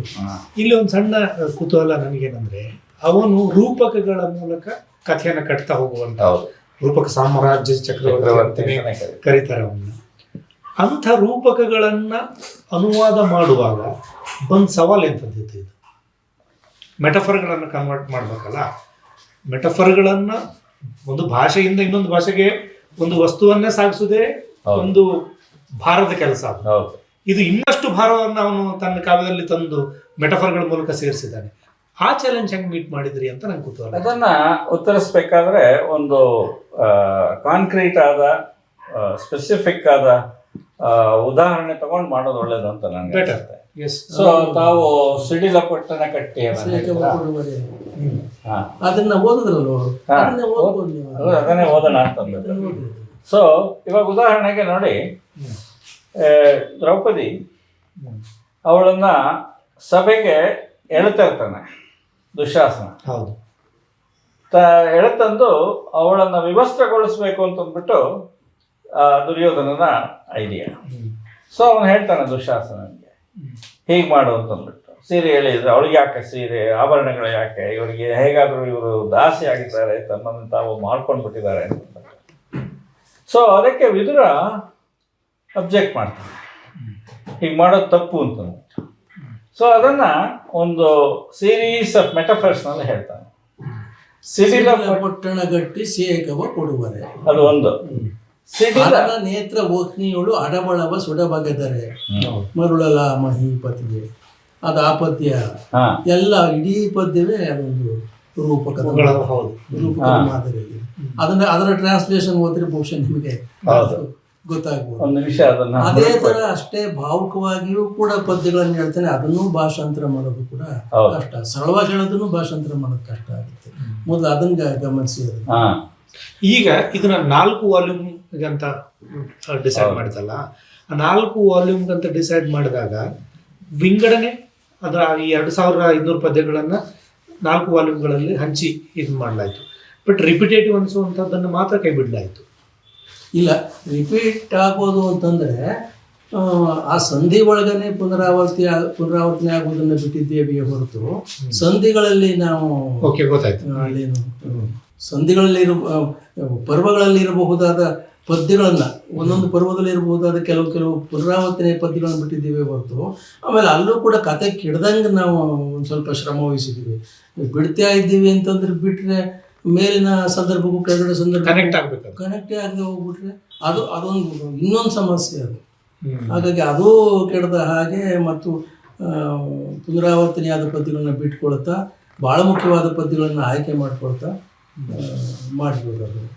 ಹಂಗಾಗಿ ಒಂದು ಸಮಗ್ರತೆ ಇದೆ, ಇಡೀ ಕಥನ ಕಿಡದ ಒಂದು ಸಮಗ್ರತೆ ಇದೆ ಅಂತ ಅಂದ್ಕೊಂಡಿದ್ದೀವಿ. ಓದಿದ್ರೆ ಬೇರೆ ಭಾಷೆಯವರು ಓದಿದ್ರೆ ಇಲ್ಲೇನೋ ಬಿಟ್ಟಿದ್ದಾರೆ ಅವರು ಅಂತ ಅನ್ನಿಸ್ಬಾರ್ದು, ಹಂಗೆ ಮಾಡಿದ್ದೀವಿ. ಹಂಗೆ ಆಯ್ಕೆ ಮಾಡಿದೆ, ಅವರೇ ಮಾಡ್ಕೊಂಡಿದ್ದಾರೆ, ಭಾಷಾಂತರಕಾರರೇ ಆಯ್ಕೆ ಮಾಡ್ಕೊಂಡಿದ್ದಾರೆ. ಸೊ ಇದು ಉದಾಹರಣೆಗೆ ಭೀಷ್ಮ ಅವನು ಇದು ಬಿದ್ದಾಗ ಆ ಸಮಯದಲ್ಲೇ ಸೂರ್ಯಾಸ್ತ ಆಗುತ್ತೆ. ಅದನ್ನು ಒಂದು ಅದ್ಭುತವಾದ ರೂಪಕದಲ್ಲಿ ಕುಮಾರವ್ಯಾಸ ವಿವರಿಸ್ತಾನೆ. ಅವನು ಹೋದಾಗ ಪಡುವಲ ಶೈಲ ವಿಪುಲ ಸ್ತಂಭ ದೀವಿಗೆಯಂತೆ ದೀಪಿಕೆಯಂತೆ ರವಿ ಮೆರೆದ ಅಂತ ನೋಡಿ. ಪಡುವಲ ಶೈಲ ವಿಪುಲ ಸ್ತಂಭ ದೀಪಿಗೆಯಂತೆ ರವಿ ಮೆರೆದ. ಅದೇನದು ಸ್ಪೆಷಲ್ ಅಂತಂದ್ರೆ, ಅದು ಕುಮಾರವ್ಯಾಸನ ಈ ಜೀವನಾನುಭವ ಎಷ್ಟು ಚೆನ್ನಾಗಿತ್ತು ಮತ್ತು ಅದನ್ನು ಹೇಗೆ ಒಂದು ಆರ್ಡಿನರಿಯಾದ ಅನುಭವವನ್ನು ಅವನು ಒಂದು ಅದ್ಭುತವಾದ ವೈಭವೀಕರಿಸೋದಕ್ಕೆ ಸಾಧ್ಯವಾಯಿತು ಅಂತ. ಎಲ್ಲ ಜನ ಯಾರಾದರೂ ಸತ್ತಾಗ ಅವ್ರ ಸತ್ತ ಜಾಗದಲ್ಲಿ ಒಂದು ದೀಪ ಇಡೋದು ಸಂಪ್ರದಾಯ. ಆ ಸಂಪ್ರದಾಯವನ್ನು ಉಪಯೋಗಿಸ್ಕೊಂಡು ಭೀಮ ಅವನು ಬಿದ್ದಾಗ ಯುದ್ಧದಲ್ಲಿ 10 ದಿವಸ ಅಷ್ಟು ವೀರಾವೇಶದಿಂದ ಹೋರಾಡಿ ಎಷ್ಟು 1000 ಜನರನ್ನ ಕೊಂದು ಇವರಿಗೆ ನಮಗೆ ಯುದ್ಧದಲ್ಲಿ ಗೆಲುವು ಆಗತ್ತೋ ಇಲ್ಲೋ ಅಂತ ಅಂದ್ಬಿಟ್ಟು ಆಗೋದು ಸಾಧ್ಯವೇ ಇಲ್ಲ ಅಂತ ಅನ್ನಿಸ್ಬಿಟ್ಟಂತಹ ಮಹಾ ವೀರಾಗ್ರಣಿ ಅವನು ಬಿದ್ದಾಗ, ಅದಲ್ಲದೆ ಇವರಿಗೆಲ್ಲನೂ ಅಜ್ಜ, ಅಷ್ಟು ಇಂಪಾರ್ಟೆಂಟ್ ಪರ್ಸನ್. ಸೊ ಅವನು ಬಿದ್ದ, ಅದಲ್ಲದೆ ಕೌರವರ ರಾಜ್ಯದ ಸೇನಾಧಿಪತಿ ಅವನು ಬಿದ್ದಾಗ ಎಷ್ಟು ಅದ್ಭುತವಾದಂತಹ ಒಂದು ಇದು ಅನುಭವ ಆಯಿತು ಅದು ಅಂತಂದ್ಬಿಟ್ಟು ಅದು ಎಷ್ಟು ಅದ್ಭುತವಾದ ಸಂಗತಿ ಅದು ಅಂತಂದ್ಬಿಟ್ಟು ಅದನ್ನು ತೋರಿಸೋದಕ್ಕೆ, ಅದು ಇಡೀ ಪ್ರಪಂಚದ ನಿಸರ್ಗಕ್ಕೆ ಹೇಗೆ ಎಫೆಕ್ಟ್ ಆಯಿತು ಅಂತ ತೋರಿಸೋ ರೀತಿಯಲ್ಲಿ ಸೂರ್ಯಾಸ್ತ ಆಗಿದ್ದು, ಸೂರ್ಯ ಅದು ಪಶ್ಚಿಮ ದಿಕ್ಕಿನ ಬೆಟ್ಟಗಳ ಹಿಂದ್ಗಡೆ ಅವನು ಉರಿತಾ ಇದ್ದಿದ್ದು, ಅಂದರೆ ಕೆಂಪು ಉರಿತಾ ಇತ್ತಲ್ಲ ಸೂರ್ಯಾಸ್ತದ ಸಮಯದಲ್ಲಿ, ಅದು ಒಂದು ದೀವಿಗೆ ಅಂತ ಕಾಣ್ತಂತೆ. ಅದು ಅಲ್ಲದೆ ಆ ಬೆಟ್ಟಗಳು ಅದು ವಿಪುಲ ಸ್ತಂಭ ಇದ್ದಂಗಿತ್ತಂತೆ, ಅಂದ್ರೆ ದೀಪದ ಕಂಬ ಇಡ್ತೀವಲ್ಲ ಆ ಥರ. ಸೊ ಪಡುವಣ ಶೈಲ ವಿಪುಲ ಸ್ತಂಭ ದೀವಿಗೆಯಂತೆ ರವಿ ಮೆರೆದ ಅಂತ ಇದೊಂದು ಅದ್ಭುತವಾದಂತಹ ರೂಪಕ. ಈ ಥರದ್ದು ಸಾವಿರಾರು ಬಂತಾ ಇದು. ಓಕೆ, ನಾನು ಇಲ್ಲಿ ಮೇಲ್ಗಡೆ ನೋಡ್ತಾ ಇದ್ದೆ, ಕೆಳಗಡೆ ಇದೆ. ಇದು ನೋಡಿ, ಇದು ನೀವು ಇದನ್ನ ಕನ್ನಡದ ಓದ್ಬಿಡಿ ಸರ್ ಫಸ್ಟ್. ಸಿಡಿಲ ಪೊಟ್ಟಣ ಗಟ್ಟಿ ಸೇಕವ ಕೊಡುವರೆ, ಹರನ ನೇತ್ರ ಒಕ್ನಿಯೊಳು ಅಡಬಳವ ಸುಡ ಬಗೆದೆಯಲ ಮರುಳೆ ಮಹೀಪತಿಯೇ, ಎಡತಲೆಯ ತುರಿಸುವರೆ ಹಾವಿನ ಹೆಡೆಯೊಳಗೆ ಅಕಟ ಪಾಂಡುಪುತ್ರದ ಮೊಡದಿ ತೊತ್ತಹಳೆ ಶಿವ ಶಿವ ಎಂದು ಅಳಲಿದನು ವಿದುರ. ಅದನ್ನ ಇಂಗ್ಲಿಷ್ ನೋಡಿ ಹೇಗೆ ಮಾಡಿದ್ವಿ. ಇದರಲ್ಲಿ ಒಂದು ಸೀರೀಸ್ ಆಫ್ ಮೆಟಫರ್ಸ್ ಇರುತ್ತಾನೆ. ಸೊ ಫಸ್ಟ್ ಸಿಡಿಲ ಪೊಟ್ಟಣಗಟ್ಟಿ ಸೇಕವ ಕೊಡುವರೆ. So do you fold a thunderbolt into a packet to make a hot poultice ತರ ಮಾಡ್ತಾರಲ್ಲ ಶಾಖ ಕೊಡೋದಕ್ಕೆ. ಸೊ ಅದಲ್ಲದೆ ಪಟ್ಟಣ ಕಟ್ಟಿ ಅಂತ ಹೇಳ್ತಾನೆ ನಾವು. ಸೊ ಅದು ಕಟ್ಟಿ ಅಂತಂದ್ರೆ ಇದು ಈ ಎಕ್ಸ್ಪ್ಲೋಸಿವ್ ಆದ ಇದನ್ನ ನೀವು ಕಂಪ್ರೆಸ್ ಮಾಡಿದಷ್ಟು ಅದರ ಪ್ರೆಷರ್ ಜಾಸ್ತಿ, ಇದು ಬಾಂಬ್ಗಳೆಲ್ಲ ಮಾಡೋದಾಗೈತೆ. ಹಾಗೆ ಸಿಡಿಲನ್ನ ಪೊಟ್ಟಣ ಕಟ್ಟಿ. So do you fold a thunderbolt into a packet to make a hot poultice ಸೇಕವ ಕೊಡುವರೆ. ಸೊ ಹಾಗೆ ಹಾಟ್ ಪೋಲ್ಟಿಸ್ ಇರುತ್ತಲ್ಲ ಆ ರೀತಿ. ಸೊ ಹರನೇತ್ರ ವನ್ನಿಯೋಳ್ ಅಡಬಳವ ಸುಡು ಬಗೆದಲ್ಲ. So do you dare to roast meat, ಯಾಕಂದ್ರೆ ಅದು ಮಾಂಸ ಕಾಯಿಸೋದು ಪ್ರಕ್ರಿಯೆ ತಾನೆ. So do you dare to roast meat ಎಲ್ಲಿ? In the fire of Shiva's third eye. So ಹರನೇತ್ರ ವನ್ನಿಯೋಳ್, ಅವನ ನೇತ್ರದಲ್ಲಿ, ಅವನ ಕಣ್ಣಿನಲ್ಲಿ do you dare to roast meat, ಅದನ್ನ ಬೆಂಕಿನ ಉಪಯೋಗಿಸೋದು ನಿಮ್ಮ ಮಾಂಸ ಕಾಯಿಸೋದಕ್ಕೆ ಅಂತ. ಅಷ್ಟೇ ಅಲ್ಲದೆ ಮರುಳೆ ಮಹೀಪತಿಯೇ ಅಂತಂದ್ಬಿಟ್ಟು ಫೂಲಿಶ್ ಕಿಂಗ್ ಅಂತ ಮಾಡ್ತಾರೆ. ಹಾಗೆ ತಲೆ ತಿನ್ಸಾಗ್ತಾ ಇದೆ ಅಂತಂದ್ರೆ ಹೆಡೆತಲೆಯ ತುರಿಸುವರೆ ಹಾವಿನ ಹೆಡೆಯನ್ನು. So Do you scratch the itch on the back of your head with a serpent's hood? ಅದನ್ನು ಭಾಷಣಿಗೆ ಮಾಡ್ಕೊಳಕ್ಕಾಗ ಹೆಡತಲೆಯ ತುರಿಸುವರೆ ಹಾವಿನ ಹೆಡೆಯನ್ ಅಕಟ. ಆಮೇಲೆ will the wife of the Pandavas ever be your servant? ಪಾಂಡುಪುತ್ರರ ಮಡದಿ ತೊತ್ತ ಹಳೆ. So will the wife of the Pandavas ever be your servant? Shiva Shiva cried out Vidura. ಎಂದು ಅಳಲಿದನು Vidura. cried out Vidura. ಆ ಥರ. So ಅದರಲ್ಲಿರುವ metaphors ಅನ್ನು ಕೂಡ ಸಾಧ್ಯವಾದಷ್ಟು ಇಂಗ್ಲಿಷ್ನಲ್ಲಿ ತರೋದಕ್ಕೆ ಟ್ರೈ ಮಾಡಿ. ಸರ್, ಇದು ಕಾವ್ಯದ ಅನುವಾದ ಇದೆಯಲ್ಲ, ಅದು ಆಕ್ಚುಲಿ ಪ್ರೋಸ್ನ ಅನುವಾದಕ್ಕಿಂತ ಭಿನ್ನವಾದದ್ದು ಆಕ್ಚುಲಿ. ಹೌದು. ಆ ಚಾಲೆಂಜಸ್ ಅನ್ನು ಹೆಂಗ್ ಮೀಟ್ ಮಾಡ್ಲಿಕ್ಕೆ ಸಾಧ್ಯ ಇತ್ತು? ನಾವೇನು ಅಂದ್ರೆ ಇಂಗ್ಲಿಷ್ ಇದೆಯಲ್ಲ, ಅದು ಒಂದು ಇಂಗ್ಲಿಷ್ನ ಕಾರಣಕ್ಕಾಗಿ ಅದೊಂದು ಭಾರತೀಯ ಸಂವೇದನೆಗಿಂತ ಭಿನ್ನವಾದ ಭಾಷೆ. ಅದು ಅಲ್ಲಿ ಕತೆ ಕೂಡ ಹೊಸದೇ ಅದು ಓದೋವನಿಗೆ. ಇಲ್ಲಿ ಕನ್ನಡದಲ್ಲಿದ್ದಾಗ ಕುಮಾರವ್ಯಾಸನಿಗೆ ಇಲ್ಲದೆ ಇರೋ ಕಷ್ಟಗಳೆಲ್ಲ ಬಂದಿರ್ತಾವೆ ನಿಮ್ಗೆ. ಆ ಕಷ್ಟಗಳ ಬಗ್ಗೆ ಹೇಳೋದಾದ್ರೆ ಅದು ಭಾಷಾಂತರದ ಕಷ್ಟ. ಅದು ನಿಜ. ಸ್ವಲ್ಪ ಸಾಮಾನ್ಯವಾಗಿ ಹೇಳಬೇಕು ಅಂತಂದರೆ, ಬೇರೆ ಭಾಷೆಯ ಸಂಗತಿಗಳೆಲ್ಲ ಕನ್ನಡದಲ್ಲಿ ತುಂಬ ಚೆನ್ನಾಗೇ ಬರ್ತವೆ. ನಮ್ಗೆ ಅನಿಸಿದೆ ಈ ಬೇರೆ ಯಾವುದೇ ಭಾಷೆಯ ಸಂಗತಿಗಳು ಕನ್ನಡದಲ್ಲಿ ಚೆನ್ನಾಗೇ ಬಂದಿವೆ. ಟಾಲ್ಸ್ಟಾಯ್ನ ನಮ್ಮ ಎಷ್ಟು ಚೆನ್ನಾಗಿ ಮಾಡಿದ್ದಾರೆ. ಗ್ರೀಕ್ ಕಾವ್ಯಗಳನ್ನು ಕನ್ನಡಕ್ಕೆ ಶ್ರೀನಿವಾಸ ಮೂರ್ತಿಗಳು ಮಾಡಿದ್ದಾರೆ. ಅವೆಲ್ಲ ಸ್ವಲ್ಪ ಚೆನ್ನಾಗಿ ಬರುತ್ತೆ. ಅದು ಕನ್ನಡದ ಶಕ್ತಿ. ಅದು ಕನ್ನಡ ಜೀರ್ಣ ಮಾಡ್ಕೊಂಡ್ಬಿಡುತ್ತೆ. ಅದನ್ನು ನೂರಾರು ಸಂಗತಿಗಳು ಇಲ್ಲಿ ಇರೋದ್ರಿಂದ ಅದು ಯಾವುದೇ ಸಂಗತಿ ಇಲ್ಲಿಗೆ ಹೊಸದಲ್ಲ. ಅದು ಬಂದು ಇಲ್ಲಿಗೆ ಹೊಂದ್ಕೊಂಡ್ಬಿಡುತ್ತೆ, ಇಲ್ಲಿಗೆ ಮಿಕ್ಸ್ ಆಗಿಬಿಡುತ್ತೆ. ಆದರೆ ಇಲ್ಲಿಯ ಅನೇಕ ಸಂಗತಿಗಳು ಬೇರೆಯ ಆ ಸಂಸ್ಕೃತಿಗೆ ಆ ಭಾಷೆಯಲ್ಲಿ ಹೇಳುವಾಗ ಸ್ವಲ್ಪ ಎಲ್ಲರೂ ಆಡೋ ರೀತಿಯಲ್ಲಿ, ಎಲ್ಲರೂ ಹೇಳೋ ರೀತಿಯಲ್ಲಿ ಕಷ್ಟವೋ ಏನೋ ಅಂತ ಅನಿಸುತ್ತೆ. ಅದೇ ರೀತಿಯಲ್ಲಿ ಇಂಗ್ಲಿಷ್ ಭಾಷೆ, ಕನ್ನಡ ಹೇಗೆ ಬೇರೆ ಬೇರೆಯ ಸಂಸ್ಕೃತಿಯ ಸಂವೇದನೆಗಳನ್ನ ಅರಗಿಸ್ಕೊಳ್ಳಬಹುದು, ಇಂಗ್ಲಿಷು ಅಪ್ರತಿಮವಾದದ್ದು ಆ ದೃಷ್ಟಿಯಿಂದ. ಯಾಕೆಂದ್ರೆ ಅದು ಇಡೀ ಪ್ರಪಂಚದ ಸಂಸ್ಕೃತಿಯನ್ನೆಲ್ಲ ಅರಗಿಸ್ಕೊಂಡಿದೆ. ಸೊ ಇವಾಗ ನೋಡಿ, ನೀವು ಯಾವುದೇ ಭಾಷೆಯ ಸಾಹಿತ್ಯನ ಅದರ ಅನುವಾದನ ಇಂಗ್ಲಿಷ್ನಲ್ಲಿ ನೀವು ಕಂಡ್ಕೋಬೋದು. ನೈಜೀರಿಯನ್ ಭಾಷೆಗಳದ್ದಾಗಲಿ, ಸ್ಪ್ಯಾನಿಷ್ದಾಗಲಿ, ಇಟಾಲಿಯನ್ದಾಗಲಿ, ಫ್ರೆಂಚ್ ಆಗಲಿ, ರಷ್ಯನ್ ಆಗಲಿ, ಗ್ರೀಕ್ ಆಗಲಿ, ಹಾಗೆ ಸೊ ಬೆಂಗಾಲಿ ಆಗಲಿ ಅಥವಾ ಸಂಸ್ಕೃತ ಆಗಲಿ, ಎಲ್ಲನೂ ಇಂಗ್ಲಿಷ್ನಲ್ಲಿದೆ. ಇಂಗ್ಲಿಷ್ ಭಾಷೆಗೂ ಕನ್ನಡದಂತೆ ಕನ್ನಡನೂ ಅಷ್ಟೇನೆ ಹಾಗೇನೆ. ಸೊ ಅದು ತೆರೆದುಕೊಳ್ಳುವ ಭಾಷೆ. ಅಂದ್ರೆ ಬೇರೆ ಬೇರೆ ಪ್ರಭಾವಗಳನ್ನ ನಾವು ಅರಗಿಸ್ಕೊಂಡು ಶ್ರೀಮಂತವಾಗುವಂತ ಭಾಷೆ. ಸೊ ಇಂಗ್ಲಿಷ್ನಲ್ಲಿ ಎಲ್ಲ ಭಾಷೆಗಳ ಬಾರೋಯಿಂಗ್ಸು ಇದೆ.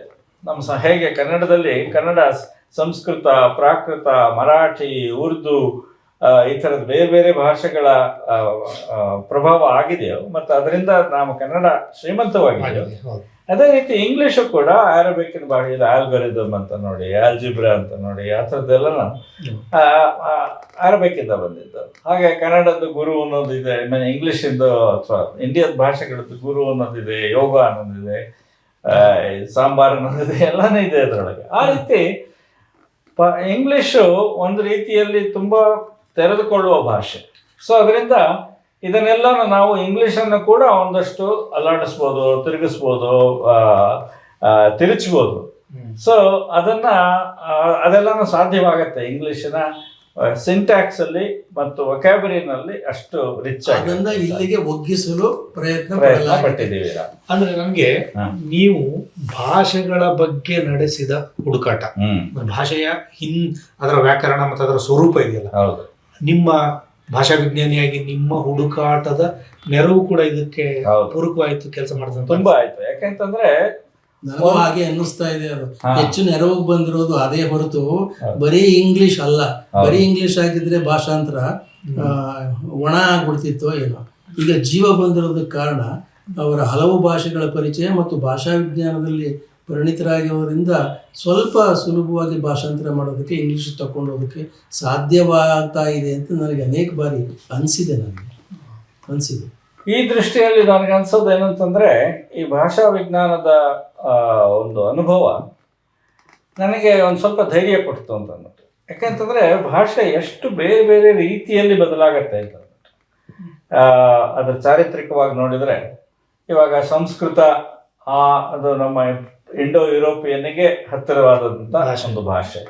ಆ ಸಂಸ್ಕೃತದಿಂದ ಇವಾಗ ಆಗಿರುವಂಥ ಹಿಂದಿ, ಪಂಜಾಬಿ, ಬೆಂಗಾಲಿ, ಮರಾಠಿ ಆ ಥರದ ಭಾಷೆಗಳು ನೋಡಿ ಎಷ್ಟು ಬದಲಾಗಿದೆ. ಸೊ ಒಂದು ಸುಮಾರು 3,000 ವರ್ಷದಲ್ಲಿ ಅಥವಾ ಇನ್ನೂ ಜಾಸ್ತಿಯಲ್ಲಿ ವಿಪರೀತ ಬದಲಾಗೋಗಿದೆ. ಹಾಗೇನೆ ಇಂಗ್ಲಿಷ್ ಕೂಡ ಇಂಡಿಪೆಂಡೆಂಟ್. ಇವಾಗ ನೋಡಿ, ಇಂಗ್ಲಿಷ್ ಒಂದು ಕಾಲದಲ್ಲಿ ಸಂಸ್ಕೃತ ಥರ ಇತ್ತು, ಜರ್ಮನ್ ಥರ ಇತ್ತು. ಆದರೆ ಫ್ರೆಂಚಿನ ಇನ್ಫ್ಲೂಯೆನ್ಸ್ ತುಂಬ ಜಾಸ್ತಿ ಆಯಿತು, ಲ್ಯಾಟಿನ್ ಇನ್ಫ್ಲೂಯೆನ್ಸ್ ತುಂಬ ಜಾಸ್ತಿ ಆಯಿತು. ಹಾಗಾಗಿ ಭಾಷೆನೇ ಬದಲಾಯಿತು. 300 ವರ್ಷ ಅವರು ವಸಾಹತುಶಾಹಿ ಅನುಭವಿಸಿದ್ರು, ಫ್ರೆಂಚಿನ ವಸಾಹತು ಆಗಿದ್ರಲ್ಲ ಅವರು. ಸೊ ಅದರಿಂದ ಫ್ರೆಂಚ್ ಭಾಷೆಯ ವಿಪರೀತ ಇನ್ಫ್ಲೂಯೆನ್ಸ್ ಆಯಿತು, ನಮ್ಮಲ್ಲಿ ಸಂಸ್ಕೃತದ ಇನ್ಫ್ಲೂಯೆನ್ಸ್ ಆದಂಗೆ. ಹಾಗಾಗಿ ಅದು ತುಂಬ ಶ್ರೀಮಂತವಾಗಿ ಮತ್ತು ವೈವಿಧ್ಯಪೂರ್ಣವಾಗಿ ಬೆಳೀತು. ಸೊ ಅದನ್ನೆಲ್ಲನೂ ಭಾಷಾ ವಿಜ್ಞಾನದ ವಿದ್ಯಾರ್ಥಿಯಾಗಿ ನಾನು ಅದನ್ನೆಲ್ಲ ನೋಡ್ತಾ ಇದ್ದೆ. ಸೊ ಹಾಗೆ ನೋಡಿದಾಗ ಎಕ್ಸ್ಪೆರಿಮೆಂಟ್ ಮಾಡಬಹುದು. ಅದಲ್ಲದೆ ಲಿಂಗ್ವಿಸ್ಟಿಕ್ಸ್ ಹೇಳ್ತಾರಲ್ಲ, ಈ ಪ್ರಿಸ್ಕ್ರಿಪ್ಟಿವಿಸಮ್ ಅದು ತಪ್ಪು ಅಂತಂದ್ಬಿಟ್ಟು, ಅಂದರೆ ಒಂದೇ ರೀತಿಯಲ್ಲಿ ಹೀಗೆ ಇರಬೇಕು, ಇದು ಮಿಥಮ್ ಅಂತ ಅಂದ್ಬಿಟ್ಟು ಒಂದು ಭಾಷೆ ಹೀಗೆ ಇರಬೇಕು ಅಂತ ಹೇಳೋದು ತಪ್ಪು. ಭಾಷೆ ತಾನಾಗೆ ಪ್ರಯೋಗಶೀಲವಾಗಿ ಬೇರೆ ಬೇರೆ ರೀತಿಯಲ್ಲಿ ಬೆಳೀತಾ ಹೋಗುತ್ತೆ. ಸೊ ಯಾರು ಹೆಂಗೆ ಉಪಯೋಗಿಸ್ತಾರೋ ಹಾಗೆ ಅದು ಬೆಳೀತಾ ಹೋಗುತ್ತೆ. ಸೊ ಅದರಿಂದ ನಾವು ಈ ಪ್ರಿಸ್ಕ್ರಿಪ್ಟಿವ್ ರೂಲ್ಸನ್ನು ಅಷ್ಟು ಸೀರಿಯಸ್ ಆಗಿ ತಗೊಳ್ಳದೆ ಬೇಕಾದ ಜಾಗಗಳಲ್ಲಿ ಸ್ವಲ್ಪ ಪ್ರಯೋಗಶೀಲವಾಗಿ ಇದ್ದೀವಿ. ಸೊ ಅದರಿಂದ ಇಂಗ್ಲೀಷಿನ ಬಗ್ಗೆ ನಾವು ಯಾವ ಥರ ಇಂಗ್ಲೀಷ್ ಉಪಯೋಗಿಸ್ತೀವಿ ಅಂತ ಅನ್ನೋದ್ರ ಬಗ್ಗೆ ಒಂದು ಸ್ವಲ್ಪ ಸ್ವಾತಂತ್ರ್ಯ ವಹಿಸೋದಕ್ಕೆ ಸಾಧ್ಯವಾಯಿತು. ಅಂದ್ರೆ ಹೇಗೆ ನಾರಾಯಣಪ್ಪ ಕನ್ನಡದ ಗ್ರಾಮರ್ ಅನ್ನ ವಿಸ್ತರಿಸ್ತಾನೋ ಹಾಗೆ ನೀವು ಇಂಗ್ಲಿಷ್ ಭಾಷೆಯ ಗ್ರಾಮರ್ ಅನ್ನು ವಿಸ್ತರಿಸ್ತಾ ಇದ್ದೀರಿ ಈ ಪ್ರೋಸೆಸ್ ಅಲ್ಲಿ. ಹೌದು, ಅದೇ ಅದ್ಭುತವಾದ ವಿಚಾರ ಏನು ಅಂತಂದ್ರೆ, ನಾರಾಯಣಪ್ಪ ಕನ್ನಡ ಭಾಷೆಯ ಸಾಧ್ಯತೆಗಳನ್ನೆಲ್ಲ ಉಪಯೋಗಿಸ್ಕೊಂಡಿದ್ದಾರೆ. ಉದಾಹರಣೆಗೆ ಕನ್ನಡದಲ್ಲಿ ಒಂದು ವರ್ಡ್ ಆರ್ಡರ್ ಇದೆ. ಸಾಮಾನ್ಯವಾಗಿ ನಾಮಪದ ಮೊದಲು ಬರುತ್ತೆ, ಆಮೇಲೆ ಇದು ಕರ್ತೃಪದ, ಇದು ಕರ್ಮಪದ ಬರುತ್ತೆ, ಆಮೇಲೆ ಕ್ರಿಯಾಪದ ಬರುತ್ತೆ, SOV ಅಂತ ಕರಿತೀವಿ. ಆದರೆ ಇದು ಸಾಕಷ್ಟು ಸ್ವಾತಂತ್ರ್ಯ ಇದೆ ನಮ್ಮ ಕನ್ನಡ ಬರೆಯೋದ್ರಲ್ಲಿ, ಹೇಳೋದ್ರಲ್ಲಿ. ಕ್ರಿಯಾಪದ ಮೊದಲು ಹಾಕ್ಬೋದು, ಕರ್ಮಪದ ಮಧ್ಯೆ ಹಾಕ್ಬೋದು, ಕರ್ತೃಪದ ಕೊನೆಗೆ ಹಾಕ್ಬೋದು. ಸೊ ಅದರಿಂದ ಫ್ರೀ ವರ್ಡ್ ಆರ್ಡರ್ ಅಂತ ಹೇಳ್ತಾರಲ್ಲ, ಆ ಥರದ ಸಾಧ್ಯತೆಗಳೆಲ್ಲ ಇದೆ. ಅದನ್ನೆಲ್ಲ ಅವನು ಅದ್ಭುತವಾಗಿ ಉಪಯೋಗಿಸ್ಕೊತಾನೆ. ಎಷ್ಟೋ ಪದ್ಯಗಳಲ್ಲಿ ಎಲ್ಲರನ್ನ ಕ್ರಿಯಾಪದದಿಂದ ಶುರುವಾಗುತ್ತೆ. ಪ್ರತಿಯೊಂದು 8-10 ಸೆಂಟೆನ್ಸಸ್ ಒಂದೇ ಒಂದು ಷಟ್ಪದಿಗೆ ಹಾಕ್ತಾನೆ ಅವನು. ಪ್ರತಿಯೊಂದನ್ನು ಕ್ರಿಯಾಪದದಿಂದ ಶುರುವಾಗುತ್ತೆ ಆ ರೀತಿ. ಸೊ ಅವನು ಹೇಗೆ ಎಲ್ಲ ಭಾಷೆಯ ಸಾಧ್ಯತೆಗಳನ್ನೆಲ್ಲಾನು ಉಪಯೋಗಿಸ್ಕೊಂಡು ಸ್ವಾತಂತ್ರ್ಯ ವಹಿಸಿ ಮಾಡ್ತಾನೋ, ನಾವು ಹಾಗೆ ಇಂಗ್ಲೀಷ್ನಲ್ಲಿ ಸಾಕಷ್ಟು ಸ್ವಾತಂತ್ರ್ಯ ಇದೆ.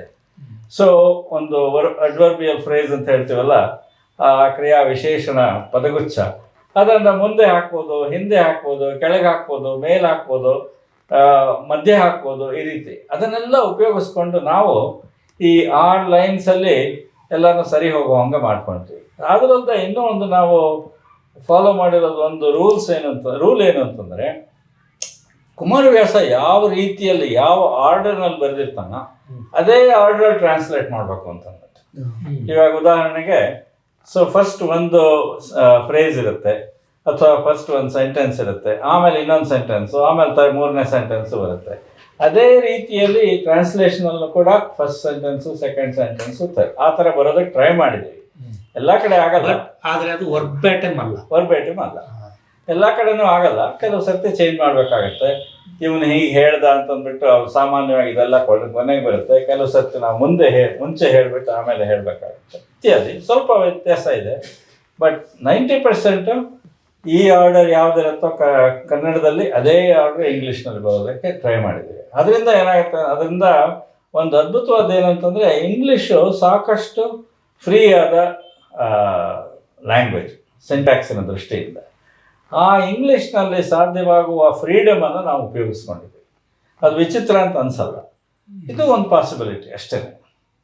ಸರಿ.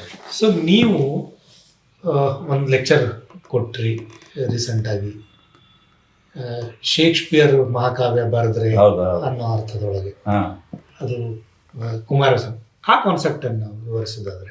ಅದನ್ನ ಅದ್ಭುತವಾಗಿ 1 ಗಂಟೆ ಕಾಲ ಹೇಳ್ಬೋದು, ಬಟ್ ಒಂದು 2 ನಿಮಿಷದಲ್ಲಿ ಹೇಳೋದು ಅಂತಂದ್ರೆ, ಇವಾಗ ನೋಡಿ, ಶೇಕ್ಸ್ಪಿಯರ್ನಲ್ಲಿ ಫಸ್ಟ್ ಆಫ್ ಆಲ್ ಅವನು ಡ್ರಾಮಟಿಸ್ಟ್.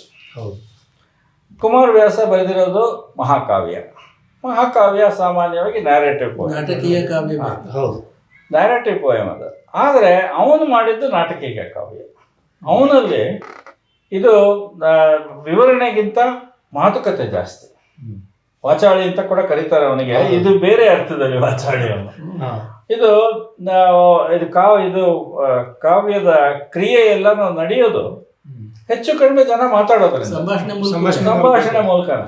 ಸೊ ಪ್ರತಿಯೊಂದು ಪ್ರಸಂಗದಲ್ಲೂ ಕೂಡ ಸಂಭಾಷಣೆ ಜನ ಒಬ್ರು ಇನ್ನೊಬ್ರ ಜೊತೆ ಮಾತಾಡ್ಕೊಂಡು ಅದರಲ್ಲೇನೆ ಅವನ್ನೆಲ್ಲ ತೋರಿಸ್ತಾನೆ. ನಮ್ಮ ಕ್ಯಾರೆಕ್ಟರ್ಗಳು, ಪಾತ್ರಗಳ ಒಳ ಇದು ಸತ್ವ ಏನಿರುತ್ತೋ ಅದೆಲ್ಲ ಹೊರಗೆ ಬರುತ್ತೆ, ಒಳಗುದಿ ಎಲ್ಲ ಹೊರಗೆ ಬರುತ್ತೆ, ಆಸೆಗಳು, ಆಮಿಷಗಳು ಎಲ್ಲನೂ ಹೊರಗೆ ಬರುತ್ತೆ. ಆಮೇಲೆ ಒಬ್ರು ಇನ್ನೊಬ್ಬರಿಗಿರೋ ವ್ಯತ್ಯಾಸ ಎಲ್ಲನೂ ಹೊರಗೆ ಬರುತ್ತೆ. ಆ ಥರ. ಸೊ ಅದೆಲ್ಲನೂ ಪೂರ್ತಿ ಡ್ರಾಮಾದಲ್ಲಿ ಬರುತ್ತೆ. ಅಂದರೆ ಅವನು ನಿಜವಾಗ್ಲೂ ಎಪಿಕ್ ಬರೆಯೋದ್ರ ಬದಲು ನಾಟಕನೇ ಬರೀಬೋದಾಗಿತ್ತು. ಅಷ್ಟು ಅದ್ಭುತವಾಗಿದೆ, ನಾಟಕೀಯವಾಗಿದೆ ಅವನು ಪ್ರತಿಯೊಂದರಲ್ಲೂ. ಇದನ್ನು ಆ್ಯಕ್ಚುಲಿ ಮಧುಸೂದನ್ ಅವರು ಒಂದು ನಾಟಕನೇ ಬರೆದಿದ್ದಾರೆ, ಉದ್ಯೋಗ ಪರ್ವ, ಕೃಷ್ಣೋದ್ಯೋಗ ಅಂತ ಏನೋ ಒಂದು. ಸೊ ಅದರಲ್ಲಿ ಬರೀ ಅವನ ಪದಗಳನ್ನು ಉಪಯೋಗಿಸ್ಕೊಂಡು, ಅವನು ಹೇಳಿದ್ದನ್ನೇ ಸಂಭಾಷಣೆಗಳನ್ನು ಉಪಯೋಗಿಸ್ಕೊಂಡು ಬರೆದಿದ್ದಾರೆ. ಸೊ ಅಂದರೆ ಎಷ್ಟು ನಾಟಕೀಯವಾಗಿದೆ ಅವನ ಶೈಲಿ ಅಂತಂದ್ಬಿಟ್ಟು ಅದು ತೋರಿಸುತ್ತೆ. ಸೊ ಅದರಿಂದ ಅದು ನಾಟಕಕ್ಕೆ ಒಗ್ಗುವಂತಹ ಶೈಲಿ ಅವನದು. ಶೇಕ್ಸ್ಪಿಯರ್ ಅಂದ್ರೂ ಅಷ್ಟೇನೆ ತಾನೆ, ನಾಟಕಗಳು. ಅವನು ಒಂದು ವಾಕ್ಯದಲ್ಲಿ ಬರೆಯುವ ಸಂಭಾಷಣಾ ಕ್ರಮವನ್ನೇ ಒಂದೊಂದು ಪದ್ಯದಲ್ಲಿ ಬರೀತಾನೆ. ಮೇಲೆ ಕನ್ನಡ ಮಾತಾಡಿದ್ರೆ ಕೆಳಗಡೆ ಕೃಷ್ಣ ಮಾತಾಡ್ತಾನೆ ಅಷ್ಟೇ. ಮೇಲೆ ದುಷ್ಟದ್ಯುಮ್ನ ಮಾತಾಡಿದ್ರೆ ಕೆಳಗಡೆ ದ್ರೌಪದಿ ಪರಿಭಾವಿಸ್ತಾಳೆ. ಅದು ನಾಟಕವೇ. ಹೀಗಾಗಿ ಅದು ಉದ್ದಕ್ಕೂ ನಾಟಕೀಯವಾದ ಅದಕ್ಕೆ ಜೀವ ಬಂದಿರೋದು. ಕುಮಾರವ್ಯಾಸ ಭಾರತಕ್ಕೆ ಜೀವ ಬಂದಿರೋದೇ ಆ ಕಾರಣಕ್ಕೋಸ್ಕರವಾಗಿ. ಅದೊಂದು ನಾಟಕೀಯ ಸನ್ನಿವೇಶಗಳನ್ನು ಅವನು ಸಂರಚಿಸ್ತಾರೆ. ಸೊ ಹಾಗೆ ನೋಡ್ತಾ ಹೋದ್ರೆ ಪ್ರತಿಯೊಂದು ಕೂಡ ಎಷ್ಟು ಅದ್ಭುತವಾಗಿ ಸಂರಚಿತವಾಗಿದೆ ಅಂತ. ಚಿತ್ರೀಕರಣ, ಅದರದ್ದು ಸ್ಟ್ರಕ್ಚರ್ ಅಂತಂತಾರಲ್ಲ, ಪ್ರತಿಯೊಂದು ಸೀನಿನ ಸ್ಟ್ರಕ್ಚರ್ ಅಷ್ಟು ಚೆನ್ನಾಗಿದೆ ಚಿತ್ರೀಕರಣ. ಸೊ ಉದಾಹರಣೆಗೆ ನಾವು ನಿನ್ನೆ ತಾನೇ ಮಾತಾಡ್ತಾ ಇದ್ವಿ, ಈ ಇದರೊಳಗೆ ದ್ರೌಪದಿ ಸಭೆಯಲ್ಲಿ ಆಕೆಯ ಅವಮಾನ ಮಾಡೋದಕ್ಕೆ ಟ್ರೈ ಮಾಡ್ತಾರಲ್ಲ ಇವರು. ಸೊ ಅದೆಲ್ಲ ಮುಗಿದ ಮೇಲೆ ಇವರು ಎಲ್ಲಾನು ಕೇಳ್ಕೊತಾಳ ಅವಳು, ಗಂಡಂದರಿಗೆ, ಹಿರಿಯರಿಗೆ ಮತ್ತು ಸಂಬಂಧಿಕರಿಗೆ, ಧೃತರಾಷ್ಟ್ರನಿಗೆ, ಭಾನುಮತಿಗೆ ಎಲ್ಲರಿಗೂ ಕೂಡ ಕೇಳ್ಕೊತಾರೆ ನನ್ನ ಮಾನ ಉಳಿಸು ಅಂತ ಸಂಭಾಷಣೆ. ಆದ್ರೆ ಯಾರು ಏನು ಹೆಲ್ಪ್ ಮಾಡಲ್ಲ. ಕೊನೆಗೆ ಅವಳು ಕೃಷ್ಣನ್ ಕೇಳ್ಕೊತಾಳ. ಅವನು ಆಟ ಆಡ್ತಿದ್ದಾನೆ ಅವನ ಹೆಂಡತಿ ಜೊತೆಗೆ ಎಲ್ಲೋ ದೂರದಲ್ಲಿ, ದ್ವಾರಕೆಯಲ್ಲಿ. ಅವನು ಇದು ಅಕ್ಷಯವಾಗಲಿ ಅಂತ ಹೇಳ್ಬಿಡ್ತಾನೆ ಅಷ್ಟೇ, ಒಂದೇ ಒಂದು ಪದ, ಬಳಿಕ ಹುಟ್ಟ ಸೀರೆ ಅಕ್ಷಯವಾಗಲಿ, ಒಂದು ಸೆಂಟೆನ್ಸ್ ಅಷ್ಟೇ. ಅದಾದ್ಮೇಲೆ ಕುಮಾರವ್ಯಾಸ ಅಲ್ಲಿಗೆ ನಿಲ್ಲಿಸ್ಬಿಡ್ತಾನೆ. ಅದೇ ಲಾಸ್ಟ್ ಪದ್ಯ ಇದರೊಳಗೆ ಸಭಾಪರ್ವದಲ್ಲಿ, ಆ ಒಂದು ಸಂಧಿನಲ್ಲಿ. ಇನ್ನೂ ಏನಾದ್ರು ಹೇಳ್ಬೋದಾಗಿತ್ತು, ಅದು ಅಕ್ಷಯವಾಯಿತು, ಅಥವಾ ಅವನಿಗೆ ದುಶ್ಯಾಸನಿಗೆ ಸುಸ್ತಾಗ ಅವನು ಬಿದ್ದ ಅಲ್ಲಿ, ಅಥವಾ ಇದು ಧರ್ಮ ಗೆದ್ದಿತು, ಅಥವಾ ಅವಳ ಮಾನ ಉಳಿಯಿತು ಅಂತಂದ್ಬಿಟ್ಟು ಏನೇನಾದ್ರು ಹೇಳ್ಬೋದಾಗಿತ್ತು. ಇಲ್ಲ, ಅವನ ನಾಟಕೀಯ ಪ್ರಜ್ಞೆ ಎಷ್ಟು ಚೆನ್ನಾಗಿದೆ ಅಂತಂದ್ರೆ ಆ ಸರ್ಪ್ರೈಸ್ ಅನ್ನ, ಟೆನ್ಷನ್ ಅನ್ನ ಎಲ್ಲಾನು ಇಟ್ಕೊಂಡು ಬರ್ತಾನ. ಇನ್ನೊಂದು ಉದಾಹರಣೆ ಕೊಡ್ತೀನಿ. ಇವಳು ದ್ರೌಪದಿ ಕೀಚಕ ಅವಳನ್ನ ತುಂಬಾ ಹರಾಸ್ ಮಾಡ್ತಾನೆ, ಪೀಡಿಸ್ತಾನೆ. ಸೊ ಯಾರಲ್ಲಿ ಆಕ್ಚುಲಿ ಒಂದ್ ಕಡೆ ಒದ್ದು ಬಿಡ್ತಾನೆ ಅವಳನ್ನ. ಅವಳು ಬಿದ್ದು ಅವಳಿಗೆ ರಕ್ತ ಬರುತ್ತೆ ವಿರಾಟನ ಇದು ಸಭೆಯ ಮುಂದೆ. ಯಾರು ಅವಳಿಗೆ ಹೆಲ್ಪ್ ಮಾಡಲ್ಲ.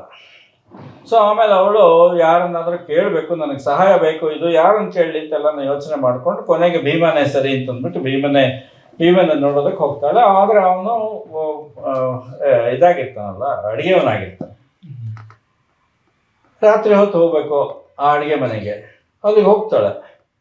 ಸೊ ಅಲ್ಲಿ ಹೋಗ್ತಾ ಇದ್ದಾಳೆ, ದಾಳಿನಲ್ಲಿ ಎಲ್ಲಾನು ಮಾಂಸ ಗಿಂಸ ಎಲ್ಲಾನು ನೀಟಾಗಿ ಕತ್ತರಿಸಿ ಮಾರನೇ ದಿವಸದ ಅಡಿಗೆಗೆ ಇಟ್ಟಿರ್ತಾರೆ. ಅದನ್ನೆಲ್ಲ ನೋಡ್ಬಿಟ್ಟು ಅವಳಿಗೆ ಎಷ್ಟೇ ದುಗುಡ ಆಗಿದ್ರು ಕೂಡ ಆಂಗ್ಸೈಟಿ ಇರುತ್ತಲ್ವ, ಆದ್ರೂ ಎಲ್ಲಿ ಕಲ್ತೋ ಇವ್ ಕಲ್ತೋ ಆರರಿದನು ಭೀಮನಿ ಸುವಾರ ವಿದ್ಯೆನೆ ಆರರಿದನೋ ಭೀಮನಿ ಸುವಾರ ವಿದ್ಯೆನೋ ಅಂತಂದ್ಬಿಟ್ಟು ಅದು ಬೇರೆ ನೋಡಿ, ಅದು ಹ್ಯೂಮರ್ ನೋಡಿ, ಅದು ಸುಣಗುತ ಮಕ್ಕಳು ಅದೆಲ್ಲ ಆಗತ್ತೆ. ಆಮೇಲೆ ಹೋಗಿ ಮಾತಾಡಿಸ್ತಾಳೆ. ಆಮೇಲೆ ಅದು ಒಳಗಡೆ ಇದು ಬೇರೆ ಅವಳಿಗೆ ಏನು ಯೋಚನೆ, ಆತಂಕ ಇದು ಬೇರೆ. ಯಾಕೆಂತಂದ್ರೆ ಅವಳು ಅದನ್ನ ನಿಧಾನವಾಗಿ ಎಕ್ಸ್ಪ್ಲೈನ್ ಮಾಡ್ಕೋತಾ ಹೋಗ್ತಾಳೆ. ಅವನು ಏನು ಅನ್ಕೋತಾನ, ಹೋದ್ರೆ ಎಬ್ಬಿಸಲಿ ಭುಗಿಲೆಂಬನು ಅಂತಂದ್ರೆ ಅವನು ಇದು ಒಬ್ಬಳಿಗೆ ಬಂದೆ ಬೆಂಕಿ ಎತ್ತದಂಗ ಇದಾಗ್ತಾನೋ, ಅಥವಾ ಪ್ರೀತಿಯಿಂದ ಮಾತಾಡಿಸ್ತಾನೋ, ಒಬ್ಬಳೆ ಯಾಕೆ ಬಂದೆ ಅಂತಂದ್ಬಿಟ್ಟು ಪ್ರೀತಮೆ ಅಂತಂದ್ಬಿಟ್ಟು ಮಾತಾಡಿಸ್ತಾನೋ, ಏನ್ ಮಾಡ್ತಾನೋ ಅಂತ ಅದೆಲ್ಲಾನು ಯೋಚನೆಗಳು. ಅದನ್ನೆಲ್ಲ ಯೋಚನೆ ಮಾಡ್ತಾರೆ. ಎಬ್ಬಿಸಿಯೇ ನೋಡುವೇನೇನು ಅದನ್ನೆಲ್ಲ ಅದೊಂದು soliloquy, ಸ್ವಗತ ಮಾನೋಲಾಗ್ ಇವನಲ್ಲಿ ಇರುತ್ತಲ್ಲ. ಶೇಕ್ಸ್ಪಿಯರ್ ನಲ್ಲಿ ಆತರ ಅವನ ಮೋಸ್ಟ್ ಫೇಮಸ್ ಥಿಂಗ್ಸ್ ಮಾನೋಲಾಗ್ಸ್, ಮ್ಯಾಕ್ಬೆಥನ್ ಮಾನೋಲಾಗ್ಸ್, ಕಿಂಗ್ ಲಿಯರಿನ ಮಾನೋಲಾಗ್ಸ್, ಅಥವಾ ಹ್ಯಾಮ್ಲೆಟಿನ ಮಾನೋಲಾಗ್ಸ್, ಅಥೆಲೋ ಮಾನೋಲಾಗ್ಸ್, ಆ ಥರ ಉಳಿದು ಇಲ್ಲಿ ಎಷ್ಟು ಜನರ ಮಾನೋಲಾಗ್ಸ್ ಇದೆ ಅಂತಂದ್ರೆ ಅದ್ಭುತವಾಗಿದೆ. ದುರ್ಯೋಧನಂದು, ಕರ್ಣಂದು, ಅರ್ಜುನಂದು, ದ್ರೌಪದಿದು, ಹೀಗೆ ಒಂದಾದ್ಮೇಲೊಂದು. ಸೊ ಅದೇ ರೀತಿ ಇವಳು ಮಾನೋಲಾಗ್ಸ್ ಮಾಡ್ಕೋತಾ ಬರ್ತಾಳೆ. ಆಮೇಲೆ ಎಬ್ಬಿಸ್ತಾಳೆ ಮೆತ್ತಿಗೆ. ಆಮೇಲೆ ಅದು ಸರ್ಪ್ರೈಸ್. ಇವಾಗ ಡ್ರಾಮಾ ಅಂತಂದ್ರೆ ಅದೇ ತಾನೆ, ಒಂದು ಒಳ್ಳೆ ಮಾಸ್ಟರ್ ಸ್ಟೋರಿ ಟೆಲ್ಲರ್ ಅಂತಂದ್ರೆ ಸರ್ಪ್ರೈಸ್ ಇಟ್ಕೊಂಡು, ಟೆನ್ಷನ್ ಇಟ್ಕೊಂಡು, ಮುಂದೇನಾಗುತ್ತೆ ಅಂತ ಜನ ಕುತೂಹಲವಾಗಿರ್ಬೇಕಲ್ವಾ. ಅದನ್ನ ಹಾಗೆ ಬೆಳೆಸ್ಕೊಂಡು ಬರ್ತಾನೆ ಕುಮಾರವ್ಯಾಸ. ಅದ್ರೊಳಗೆ ಹೇಳ್ತಾನಮ್ಮ, ಭೀಮ ಹೇಳ್ತಾನೆ, ಇಲ್ಲ ನಾನು ನಿನ್ಗೇನು ಸಹಾಯ ಮಾಡಲ್ಲ, ನೀನು ಹೋಗು, ಬೇರೆ 4 ಜನ ನಿನ್ ಗಂಡದಿರಲ್ಲ ಅವ್ರ ಹತ್ರ ಹೋಗು ಅಂತ ಅಂದ್ಬಿಡ್ತಾನೆ. ಅದನ್ನ ಯಾರು ಎಕ್ಸ್ಪೆಕ್ಟ್ ಮಾಡಿರಲ್ಲ ಅಲ್ವಾ. ಇವನು ಅವಳನ್ನ ಸಹಾಯ ಕೇಳಕ್ ಹೋಗ್ತಾನೆ, ಅವ್ನು ಸಹಾಯ ಮಾಡ್ತಾನೆ ಅಂತ ಅನ್ಕೋತಾರೆ. ಯಾಕಂದ್ರೆ ಕಿಚ್ಕನ್ ಅವ್ನು ಕೊಂದ ಅಂತ ಎಲ್ಲರಿಗೂ ಗೊತ್ತಿದೆ. ಆದ್ರೆ ಅವ್ನು ಹೇಳೋದೇನು, ಇಲ್ಲ ಹೋಗು ಅಂತಂದ್ಬಿಟ್ಟ. ಆಮೇಲೆ ನನಗೆ ಅಷ್ಟೇ ಅಲ್ಲ, ನನಗೆ ಸಾಕಾಗಿ ಹೋಗಿದೆ ಇದು ಒಂಥರ ಈ ಒಂದು ಸೀಕ್ವೆನ್ಷಿಯಲ್ ಹಸ್ಬೆಂಡ್ರಿ ಅಂತ ಟ್ರಾನ್ಸ್ಲೇಟ್ ಮಾಡಿರ್ತಾರೆ. ಒಂದಾದ್ಮೇಲೆ ಒಬ್ಬ, ಈ ವರ್ಷ ಇವನು ನಿನ್ ಗಂಡ, ಮುಂದಿನ ವರ್ಷ ಅವನ ಗಂಡ, ಮಾರನೇ ವರ್ಷ ನಾನ್ ಗಂಡ, ಆ ರೀತಿ ಅವೆಲ್ಲ ಸಾಕಾಗಿ ಹೋಗಿದೆ, ನೀನ್ ಅವ್ರ ಹತ್ರನೇ ಹೋಗ್ಬಿಡು ಅಂತ. ಸರ್ಪ್ರೈಸ್. ಸರಿಯಾದ ಪದ ಬಳಸ್ತಾನಲ್ಲಿ ಕುಮಾರವ್ಯಾಸ. ಬಿಟ್ಟವರು ನಾವು ನಿಮ್ಮ ಸೂಳುಪಾಳೆ ಸರಿಯಾದ ಪದ ಅಷ್ಟ ಅದ್ಭುತವಾಗಿ. ಅವಳು ಅದಕ್ಕೆ ಹೇಳ್ತಾಳೆ, ಇಲ್ಲಪ್ಪ ಅವರೆಲ್ಲ ಇದ್ದಾರೆ, ಆದ್ರೆ ಅವರು ರಮಣಿಸಲು ಬರ್ತಾರೆ ನನ್ನ ಜೊತೆಗೆ, ರೊಮ್ಯಾನ್ಸಿಂಗ್ ಅಂತ ಟ್ರಾನ್ಸ್ಲೇಟ್ ಮಾಡ್ತಾರೆ. They are there for romance, but ಉಳಿದವರು ರಮಿಸುವರು, ಬಳಿಕ ಮಾನಾರ್ಥವೇನೆ ನಿರ್ಗಮಿಸುವರು. ಎಷ್ಟು ಬ್ಯೂಟಿಫುಲ್ ಆಗಿ ಹೇಳ್ತಾರೆ. ಆದ್ರೂ ಅವನು ಇಲ್ಲ, ಇದುವರೆಗೂ ಇನ್ಮೇಲೆ ನೀನು 4 ಜನರ ಹೆಂಡತಿ, ನೀನು 5 ಜನರ ಹೆಂಡತಿ ಅಲ್ಲ ಅಂತ ಹೇಳ್ಬಿಟ್ಟು, ಅಂದ್ರೆ ಡಿವೋರ್ಸ್. ಅವನು ಹಿ ಇಸ್ ಡಿವೋರ್ಸಿಂಗ್ ಅಲ್ವಾ. ಯಾರು ಅದನ್ನ ಎಕ್ಸ್ಪೆಕ್ಟ್ ಮಾಡಲ್ಲ.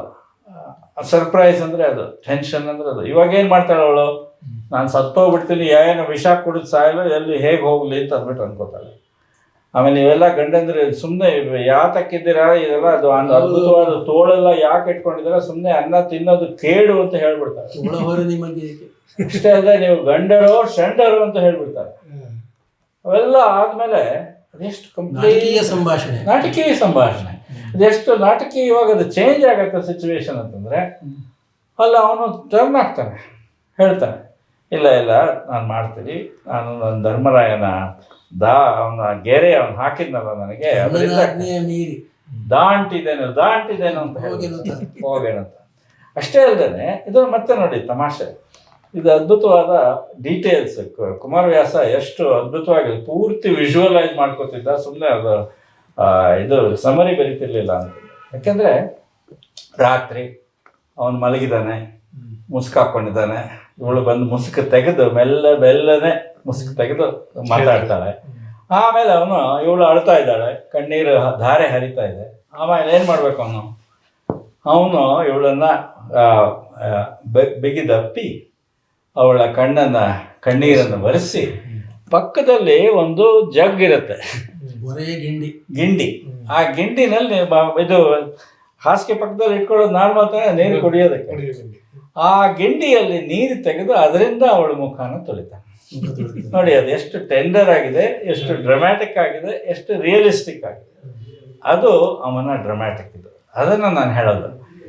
ಶೇಕ್ಸ್ಪಿಯರ್ನಂತೆ ಅಷ್ಟು ಅದ್ಭುತವಾಗಿ ಆ ಸೀನರಿನ ಕಲ್ಪಿಸಿಕೊಂಡು ಅದನ್ನು ಕನ್ವೆ ಮಾಡಿ, ಮೆಟಫಾರಿಕಲ್ ಲ್ಯಾಂಗ್ವೇಜ್ ಯೂಸ್ ಮಾಡಿ, ಸಾಲಿಲಕ್ವೀಸ್ ಯೂಸ್ ಮಾಡಿ, ಅಷ್ಟೇ ಅಲ್ಲದೆ ಅದರಲ್ಲಿ ಬರುವ ಥೀಮ್ಸ್ ಎಲ್ಲ ನೋಡಿ ಎಷ್ಟು ಪವರ್ಫುಲ್ ಆ್ಯಂಡ್ ಯೂನಿವರ್ಸಲ್ ಆಗಿದೆ. ಸೆಕ್ಷುವಲ್ ಹರಾಸ್ಮೆಂಟ್ ಆಗಲಿ, ಪೇಟ್ರಿಯಾರ್ಕಿ ಆಗಲಿ, ಬ್ಯೂರೋಕ್ರಸಿ ಆಗಲಿ, ಪಾರ್ಟಿ ಚೇಂಜ್ ಮಾಡೋದಾಗಲಿ, ಒಬ್ಬರಿಂದ ಒಬ್ಬರು ಚೇಂಜ್ ಮಾಡೋದಕ್ಕೆ ಪುಸಲಾಯಿಸೋದಾಗಲಿ, ಇಂಥದ್ದು ಬೇಕಾದಷ್ಟಿದೆ. ಸಮಕಾಲೀನ ಪ್ರಸ್ತುತತೆ ಬೇಕಾದಷ್ಟಿದೆ ಅದರಲ್ಲಿ.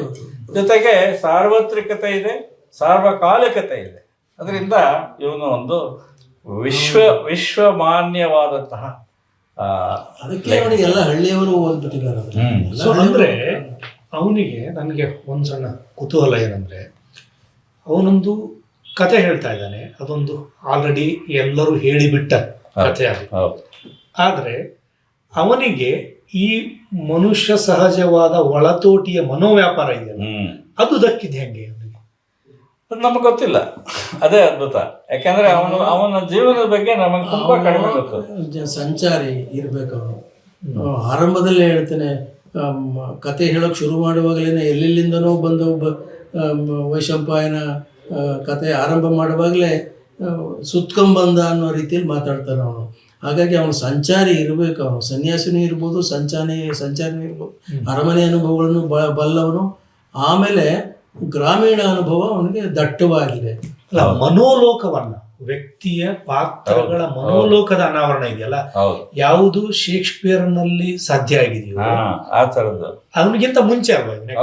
100 ವರ್ಷ ಮುಂಚೆ ಅಂತ ಹೇಳ್ಬೋದು. ಬಟ್ ಇವನಿಗೆ ಸಾಧ್ಯ ಆಗಿದ್ದು ಅದ್ರ ಬಗ್ಗೆ ಒಂದು ಕುತೂಹಲ ನನಗೆ. ಅದೇ ಹೇಗೆ ಆಯ್ತು ಅಂತ ಅನ್ನೋದು ಅದೊಂಥರ ದೈವದತ್ತವಾದಂತ ಒಂದು ಸಾಮರ್ಥ್ಯ ಅಂತಾನೆ ಹೇಳ್ಬೇಕು. ಹಂಗೆ ಹೇಳ್ಬೇಕಾಗತ್ತೆ. ನನಗೇನೋ ಪುನರಾವರ್ತನೆಯಾಗಿ ಅವನ ಕಾವ್ಯ ಓದುವಾಗ ಇದು ಅಸಾಧಾರಣವಾದ ಸೃಜನಶೀಲ ಶಕ್ತಿ ಅಂತ ಅನ್ಸುತ್ತೆ. ಅದನ್ನ ಈಗ ಏನ್ ಅನ್ಬೇಕು, ಈಗ ದೈವದತ್ತವಾದ ಒಂದು ಪ್ರತಿಭೆ ಅಂತ ಅನ್ಬೇಕು. ಅಲ್ಲಿಂದಲೇ ಬರುವಂತದ್ದು ಕೂಡ ಅದುವೇ, ಆ ಸೃಷ್ಟಿಯೂ ಕೂಡ ಅಂತ ನನಗನ್ಸುತ್ತೆ. ಬೇರೆ ಪಾಂಡಿತ್ಯದಿಂದ ಬಂದಿದ್ದಲ್ಲ. ನಾವು ಈಗ ಎಲ್ಲಾ ಲೇಖಕರು ಅಂತ ಅನ್ನಕ್ಕಾಗಲ್ಲ. ಯಾರೋ ಒಬ್ರು ಸರ್ವಶ್ರೇಷ್ಠ ಲೇಖಕರು ಇರ್ತಾರೆ, ಅವ್ರಿಗೆ ಆ ಥರದ್ದು ಯಾವುದೋ ಒಂದು ಶಕ್ತಿ ಅದು ಅಂತರ್ಗತವಾಗಿರುತ್ತೆ. ಅದು ಹಾಗೇ ಇರ್ಬೇಕು ಅದು. ಹಂಗಾಗಿ ಲೋಕ ಸುತ್ತದವನು ಬರೆದು ಬಿಡ್ತಾನೆ ನಾನು ಈಗ ಅನ್ನಲ್ಲ, ಹಾಗೆ ಅನ್ನಕ್ಕೂ ಬರಲ್ಲ. ಬಟ್ ಇದು ವ್ಯಾಸನ, ಪಂಪನ ಮುಂದುವರಿಕೆ ಮತ್ತು ಅನುವಾದ ಕೂಡ ಅಲ್ವಾ? ಹೌದು, ಎರಡು ನಿಜ.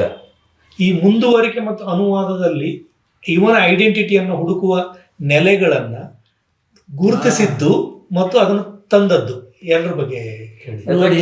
ಪ್ರೊಫೆಸರ್ ಅನ್ನ ಕೇಳ್ತೇನೆ, ಯಾಕಂದ್ರೆ ಅವರು ಚೆನ್ನಾಗಿ ತಿಳ್ಕೊಂಡಿದ್ದಾರೆ. ದ್ರೌಪದಿ ಸ್ವಯಂವರದಲ್ಲಿ ವ್ಯಾಸ ಅವನು ಒಂದೇ ಸಾರಿಗೆ ಅದು ಸ್ವಯಂವರದ ಸಂಗತಿ ಬರುತ್ತೆ. ಅವರು ಹಾರ ಹಿಡ್ಕೊಂಡು ಬರ್ತಾಳೆ. ಆಮೇಲೆ ಇದು ಮತ್ಸ್ಯಭೇದದ ಪ್ರಸಂಗ. ವ್ಯಾಸನಲ್ಲಿ ಹಂಗೆ ಬರಲ್ಲ. ಇವನು ದುಷ್ಟದ್ಯುಮ್ನ ಪರಿಚಯ ಮಾಡಿಸ್ಕೊಂಡು ಬರೋದನ್ನೇ ಬೆಳೆಸ್ಬಿಟ್ಟಿದ್ದಾನೆ. ಕುಮಾರವ್ಯಾಸ ಬೆಳೆಸ್ಬಿಟ್ಟಿದ್ದಾನೆ. ಬೆಳೆಸಿ ಅಲ್ಲಿ ಕೃಷ್ಣನನ್ನ ಇಂಟ್ರೊಡ್ಯೂಸ್ ಮಾಡಿಸ್ಬೇಕು ಇವನು. ವ್ಯಾಸನಿಗೆ ಅದು ಬೇಕಿಲ್ಲ. ಕೃಷ್ಣ ಒಂದು ಪಾತ್ರ, ಉದ್ದಕ್ಕೂ ಪಾತ್ರ, ಅದು ಮನುಷ್ಯ ಮಾತ್ರದ ಪಾತ್ರ. ಇಲ್ಲಿ ದೈವಾಂಶ ಸಂಭೂತನಾದ ಪಾತ್ರವನ್ನು ಮಾಡಬೇಕು ಅಂತ ಅನಿಸಿ ಅದನ್ನ ದ್ರೌಪದಿ ಬಾಯಲ್ಲಿ ಹೇಳಿಸೋದಕ್ಕೋಸ್ಕರ ಈ ಪ್ರಸಂಗವನ್ನು ಸೃಷ್ಟಿ ಮಾಡ್ತಾನೆ. ಅದು ವ್ಯಾಸನಿಗಿಂತ ಚೆನ್ನಾಗಿದೆ. ಅದು ವ್ಯಾಸನಿಗಿಂತ ಚೆನ್ನಾಗಿದೆ. ನನಗೆ ಆ ಭಾಗ ನಿಜಕ್ಕೂ ಇಷ್ಟ ಆಗೋದು. ಹೆಂಗ್ ಸೃಷ್ಟಿ ಮಾಡ್ದ ಇವನು ಈ ಥರದ್ದನ್ನ ಅಂತ. ಇತ್ತ ನೋಡವು ತಂಗಿ ಎದು ಭೂಪೋತ್ತಮನನು ಅಂತ ಪರಿಚಯಿಸ್ತಾನೆ. ಉತ್ತಮಾಮಲ ರಮ್ಯಮೂರ್ತಿ. ಅವನು ಒಂದು ಅಬ್ಜೆಕ್ಟಿವ್ ಹಾಕ್ಬಿಡ್ತಾನೆ, ಉತ್ತಮಾಮಲ ರಮ್ಯಮೂರ್ತಿ. ಮನ 10 ವಡೆ ಒರಿಸು, ಮನ 10 ವಡೆ ಒರಿಸು. ಇಷ್ಟ ಆದ್ರೆ ಇವನಿಗೆ ಯಾರು ಹಾಕ್ಬಿಡು ಅಂತ.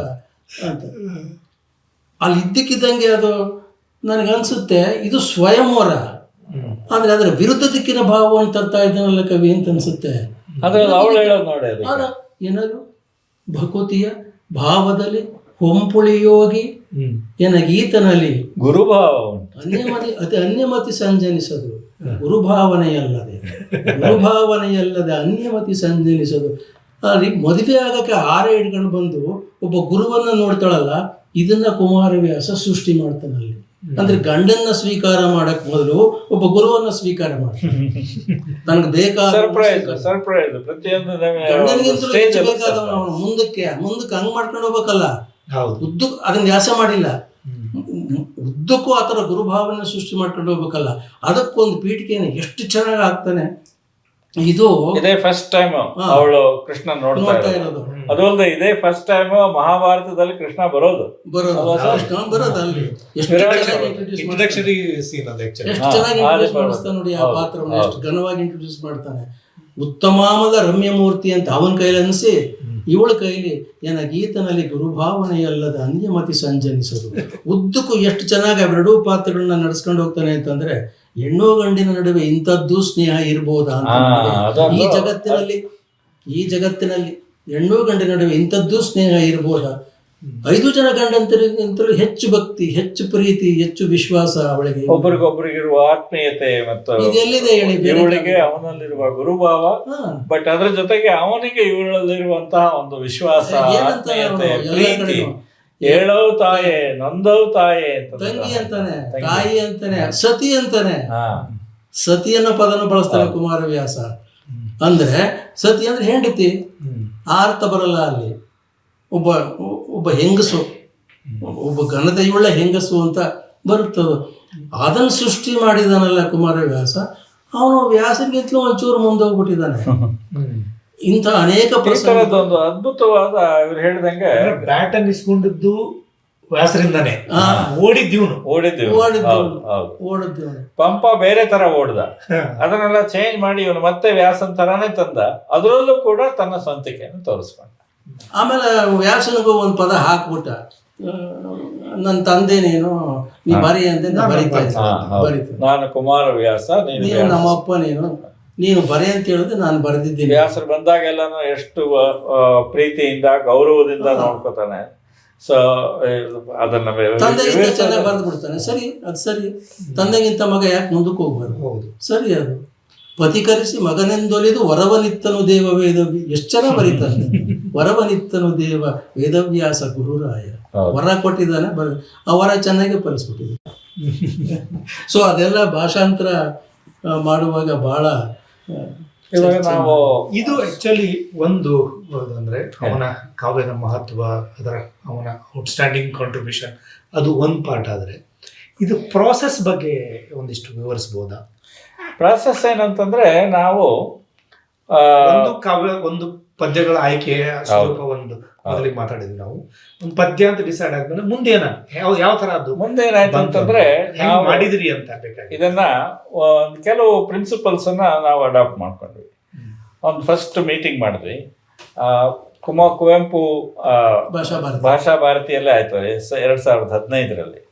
ಅಲ್ಲಿ ನಾವು ಹಲವಾರು ಕುಮಾರವ್ಯಾಸ ವಿದ್ವಾಂಸರನ್ನ ಕರೆದಿದ್ವಿ. ಅಲ್ಲಿ ಆರಾಮಿತ್ರ ಅವ್ರು ಬಂದಿದ್ರು, ಮಧುಸೂದನ ಬಂದಿದ್ರು, ಇವರು ಬಂದಿದ್ರು. ಆಮೇಲೆ ನಮ್ಮವರೇ ಬೇಕಾದಷ್ಟು ಜನ ಇದಾರಲ್ಲ, HS ರಾಘವೇಂದ್ರ ಕನ್ನಡ ಘನ ವಿದ್ವಾಂಸರವರು. ಸೊ ಶಿವಪ್ರಕಾಶ್ ಅದ್ಭುತವಾದ ಪೊಯೆಟ್ ಮತ್ತು ಡ್ರಾಮೆಟಿಸ್ಟ್ ಕೂಡ, ಮತ್ತು ಜೊತೆಗೆ ಇಂಗ್ಲಿಷಲ್ಲೂ PhD ಮಾಡಿದವರು. ಆಮೇಲೆ CN ರಾಮಚಂದ್ರನು, ಮತ್ತೆ once again all these things. So ಹೀಗಾಗಿ ಅದ್ರ ಜೊತೆಗೆ ಇವರು ಕೃಷ್ಣ ಅವರಿದ್ರು, ಕನ್ಕಾರ್ಡೆನ್ಸ್ ಬರೆದಿದ್ದಾರೆ ಅವರು ಕುಮಾರವ್ಯಾಸನಕ್ಕೆ. ಆಮೇಲೆ ನರಸಿಂಹಮೂರ್ತಿಗಳಿದ್ರು, ಗಣಕ ಪರಿಷತ್ನಲ್ಲಿ ಇದು ಹೊಸ ಎಡಿಷನ್ ಬಂತಲ್ಲ ಕುಮಾರವ್ಯಾಸಂದು, ಅದನ್ನು TV ಶೋ ವೆಂಕಟಾಚಲ ಶಾಸ್ತ್ರಿ ಅವರ ನೇತೃತ್ವದಲ್ಲಿ ನಡೆದಿದ್ದು, ಅದನ್ನ ಮಾಡಿದವರು. ವೆಂಕಟ ಸುಬ್ಬಯ್ಯನವರನ್ನು ಭೇಟಿ ಮಾಡಿದ್ವಿ, HS ವೆಂಕಟೇಶ್ ಮೂರ್ತಿಗಳನ್ನ ಭೇಟಿ ಮಾಡಿದ್ವಿ. ಮನೆಗೆ ಹೋಗಿ ಶತಾವಧಾನಿ ಗಣೇಶ್ ಅವ್ರದ್ದು ಬೇಕಾದಷ್ಟು ಲೆಕ್ಚರ್ಸ್ ಅವರನ್ನ ಕೇಳಿ ಅವರನ್ನು ಭೇಟಿ ಮಾಡಿದ್ದೆ. ಸೊ ಹೀಗಾಗಿ KV ನಾರಾಯಣ್ ಬಂದು ನಮ್ಮಲ್ಲಿ ಒಂದಷ್ಟು ದಿವಸ ಇದ್ದು ನಮಗೆ ಇದನ್ನೆಲ್ಲ ಹೆಲ್ಪ್ ಮಾಡಿದ್ರು, ಅರ್ಥ ಮಾಡ್ಕೊಳ್ಳೋದ್ರಲ್ಲಿ ಮತ್ತು ಸೆಲೆಕ್ಟ್ ಮಾಡೋದ್ರಲ್ಲಿ. ಇವರು ಲಕ್ಷ್ಮೀಶ್ ತೋಳ್ಪಾಡಿ ಅವರು ಬಂದಿದ್ರು. ಸೊ ಹೀಗಾಗಿ ಸಾಕಷ್ಟು ಜನ, ಆಕ್ಚುಲಿ ಕುಮಾರವ್ಯಾಸನ ಲೋಕವೇ ದೊಡ್ಡದು, ಕಾವ್ಯದ ಲೋಕವೇ, ಅದನ್ನ ಸಂಖ್ಯೆಗಳ ದೃಷ್ಟಿಯಿಂದ ಮತ್ತು ವೈವಿಧ್ಯದ ದೃಷ್ಟಿಯಿಂದ. ಬಟ್ ಇಷ್ಟು ಜನರು ಮತ್ತೆ ಅದಕ್ಕೆ ಇನ್ನಷ್ಟು ಕನ್ಫ್ಯೂಷನ್, ಗೊಂದಲಗಳು ಹಾಕಲಿಲ್ಲ. ಕನ್ಫ್ಯೂಷನ್ಗಿಂತ ನಾವು ಅದನ್ನು ನಾವು ಡಿಸೈಡ್ ಮಾಡಬೇಕು ತಾನೆ. ಅದು actually finally our decision is ours. So ಅವರೆಲ್ಲರದ್ದು ಇನ್ಪುಟ್ ತಗೊಂಡ್ವಿ. ಅವ್ರದ್ದೇನಂದ್ರೆ ಪ್ರತಿಯೊಬ್ಬರೂ ಕೂಡ ತಮ್ಮ ಒಳನೋಟಗಳನ್ನು ನೀಡಿದರು, ಮತ್ತು ಅದು ಹೇಗಿರಬೇಕು ಅಂತ ಎಲ್ಲ ಹೇಳಿದರು. ಅದನ್ನೆಲ್ಲ ಫೈನಲ್ ಆಗಿ ಡಿಸೈಡ್ ಮಾಡಿದ್ದು ನಾವು.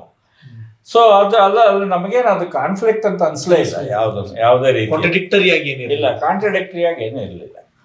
ಬಟ್ ಇದು ನಮಗೆ ಅದ್ಭುತವಾಗಿದ್ದ ಏನಂತಂದ್ರೆ, ಈ ವನಮಾಲನ್ನು ಬಂದಿದ್ರು ಅಲ್ಲಿ, ಈ ಓ ಎಲ್ ನಾಗಭೂಷಣ್ ಇದು ಇವರಿದ್ರು, ನಟರಾಜ್ ಹುಳಿಯಾರಿದ್ರು.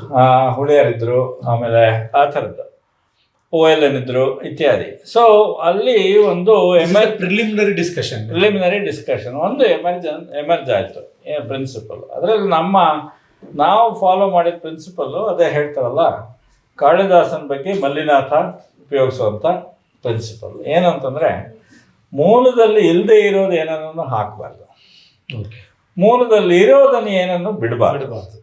2 ಪ್ರಿನ್ಸಿಪಲ್ಸ್. ಅದೇ simple but very difficult to follow, ತುಂಬ ಕಾಂಪ್ಲಿಕೇಟೆಡ್. ಯಾಕೆಂತಂದರೆ ಇವಾಗ ಇರುವ ಅನುವಾದಗಳನ್ನು ನೋಡಿದರೆ ಬೇಕಾದಷ್ಟಿದೆ. ಅದು ಫಾರ್ ಎಕ್ಸಾಂಪಲ್ ಆರಾಸೆ ಅವ್ರದ್ದಿದೆ, ಎಲ್ ಗುಂಡಪ್ಪನವ್ರದ್ದಿದೆ. ಸೊ ಹಾಗೇನೆ ಬೇಕಾದಷ್ಟಿದೆ. ಅವುಗಳನ್ನು ನೋಡಿದರೆ ಅದರಲ್ಲಿ ಏನಾಗುತ್ತೆ ಅಂತಂದರೆ, ಕೆಲವು ಸರ್ತಿ ಕಷ್ಟ ಪದಗಳನ್ನು ಬಿಟ್ಬಿಟ್ಟಿದ್ದಾರೆ. ಒಂದು ಪದ್ಯ ಪೂರ್ತಿ ಅರ್ಥ ಹೇಳೋದನ್ನೇ ಬಿಟ್ಟಿದ್ದಾರೆ.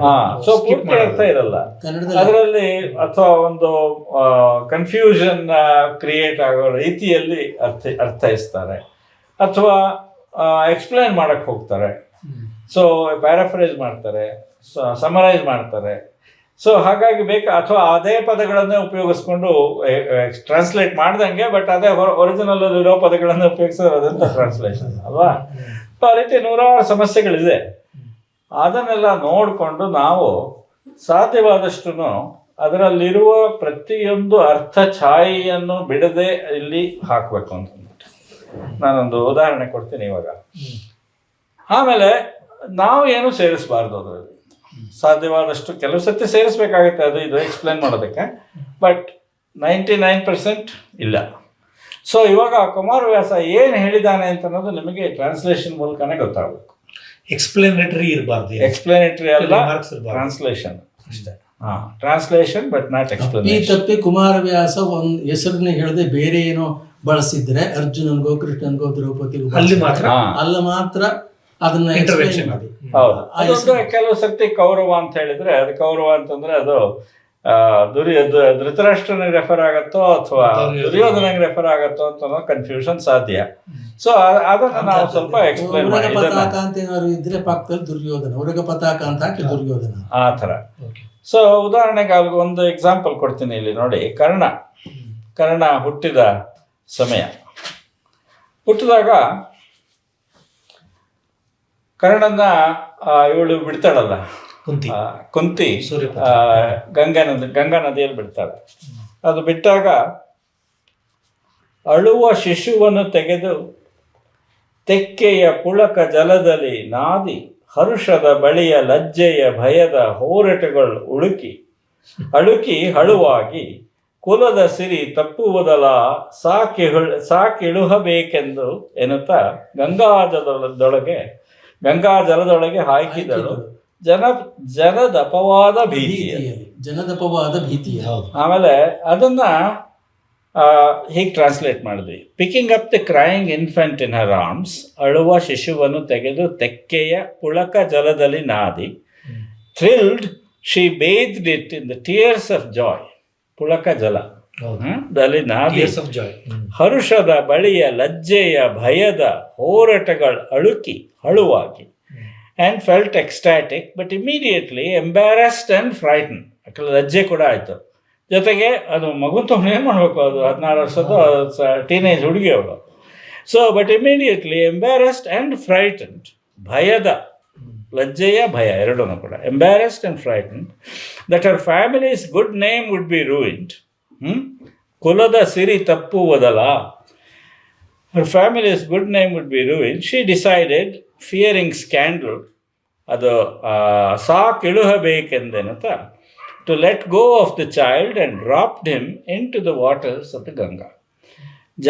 ಗಂಗಾ ಜಲದೊಳಗೆ ಹಾಕಿದಳು ಜನದ ಅಪವಾದ ಭೀತಿಯಲ್ಲಿ. ಸೊ ಅದನ್ನು ಹಾಕಿದ್ದೀವಿ ಹಾಗೆ.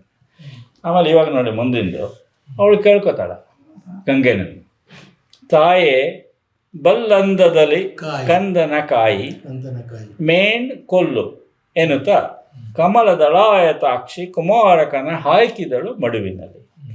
ರಾಯ ಕೇಳೈ ಸಕಲ ಲೋಕದ ತಾಯಲ ಜಾಹ್ನವಿ, ಗಂಗೆ ಸಕಲ ಲೋಕದ ತಾಯಲ ಜಾಹ್ನವಿ, ತರಂಗದೆ ನೋಯಲೀಯದೆ ಮುಳುಗಲೀಯದೆ ಚಾಚಿದಳು ತನಿ.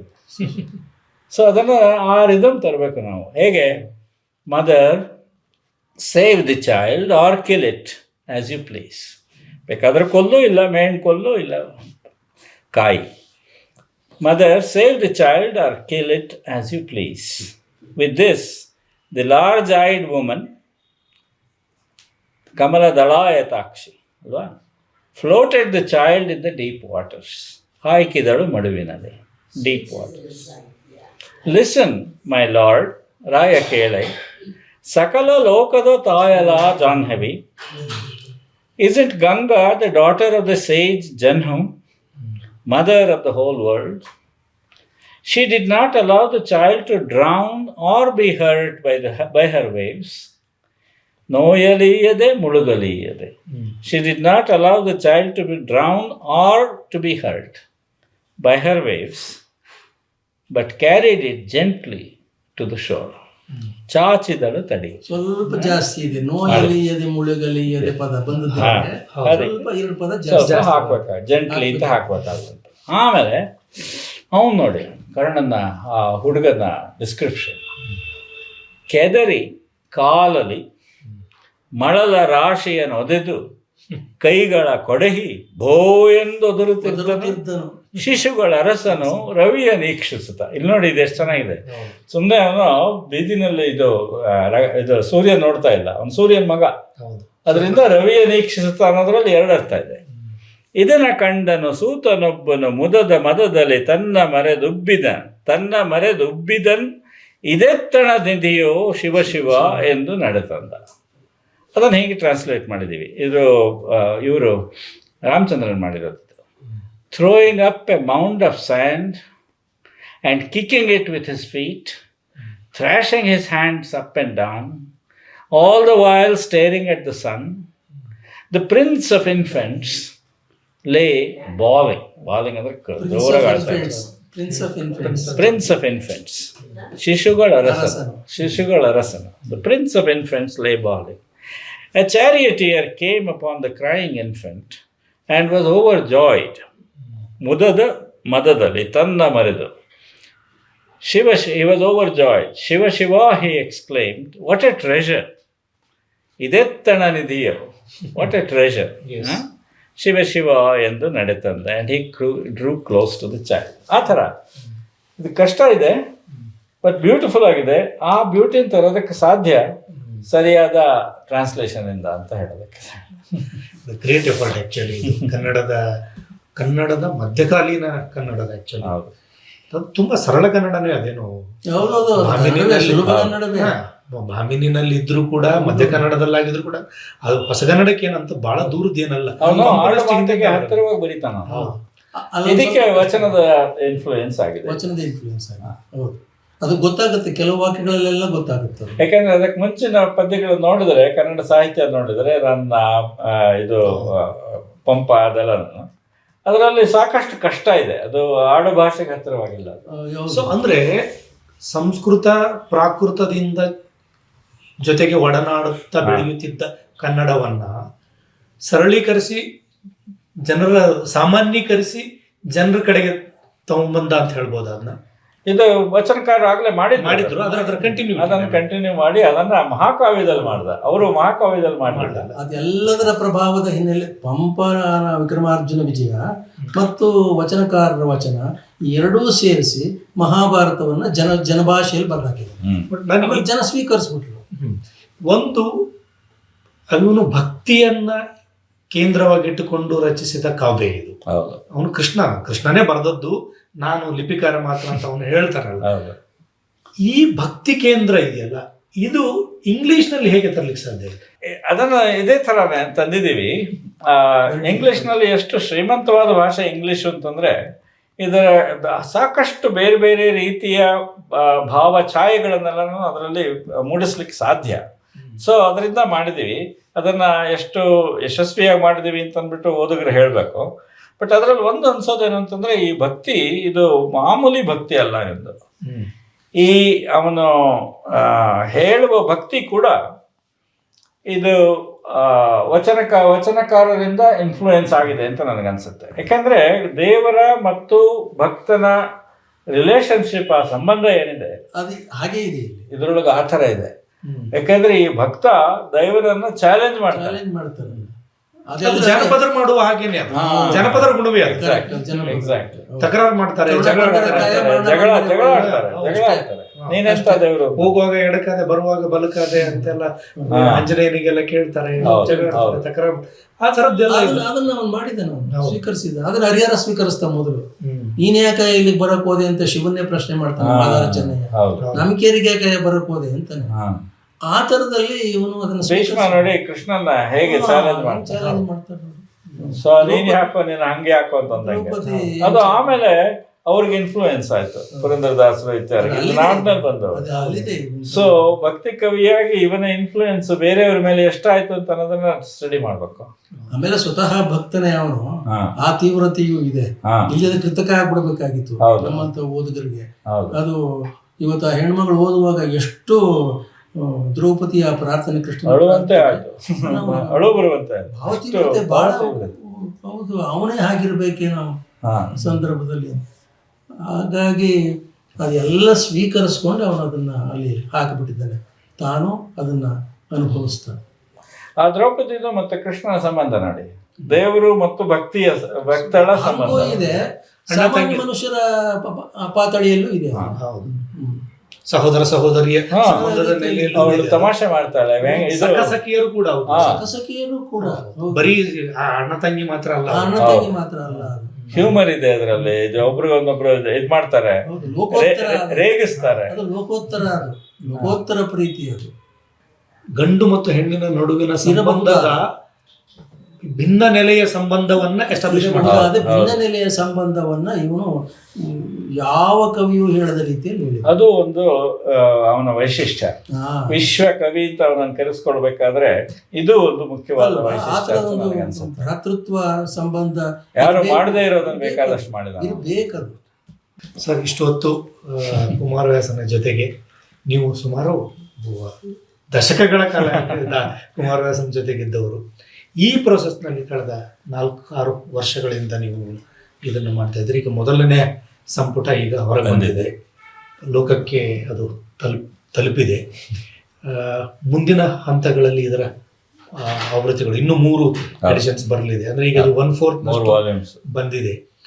ಅದು ಕೂಡ ಬಂದು ಕನ್ನಡದ ಶ್ರೀಮಂತಿಕೆ ಇಂಗ್ಲಿಷ್ನ ಮೂಲಕ ಜಗತ್ತಿನಾದ್ಯಂತ ಹರಡಲಿಕ್ಕೆ ಒಂದು ಸಣ್ಣ ಪ್ರಯತ್ನ, ದೀಪ ಹಚ್ಚುವ ಕೆಲಸ.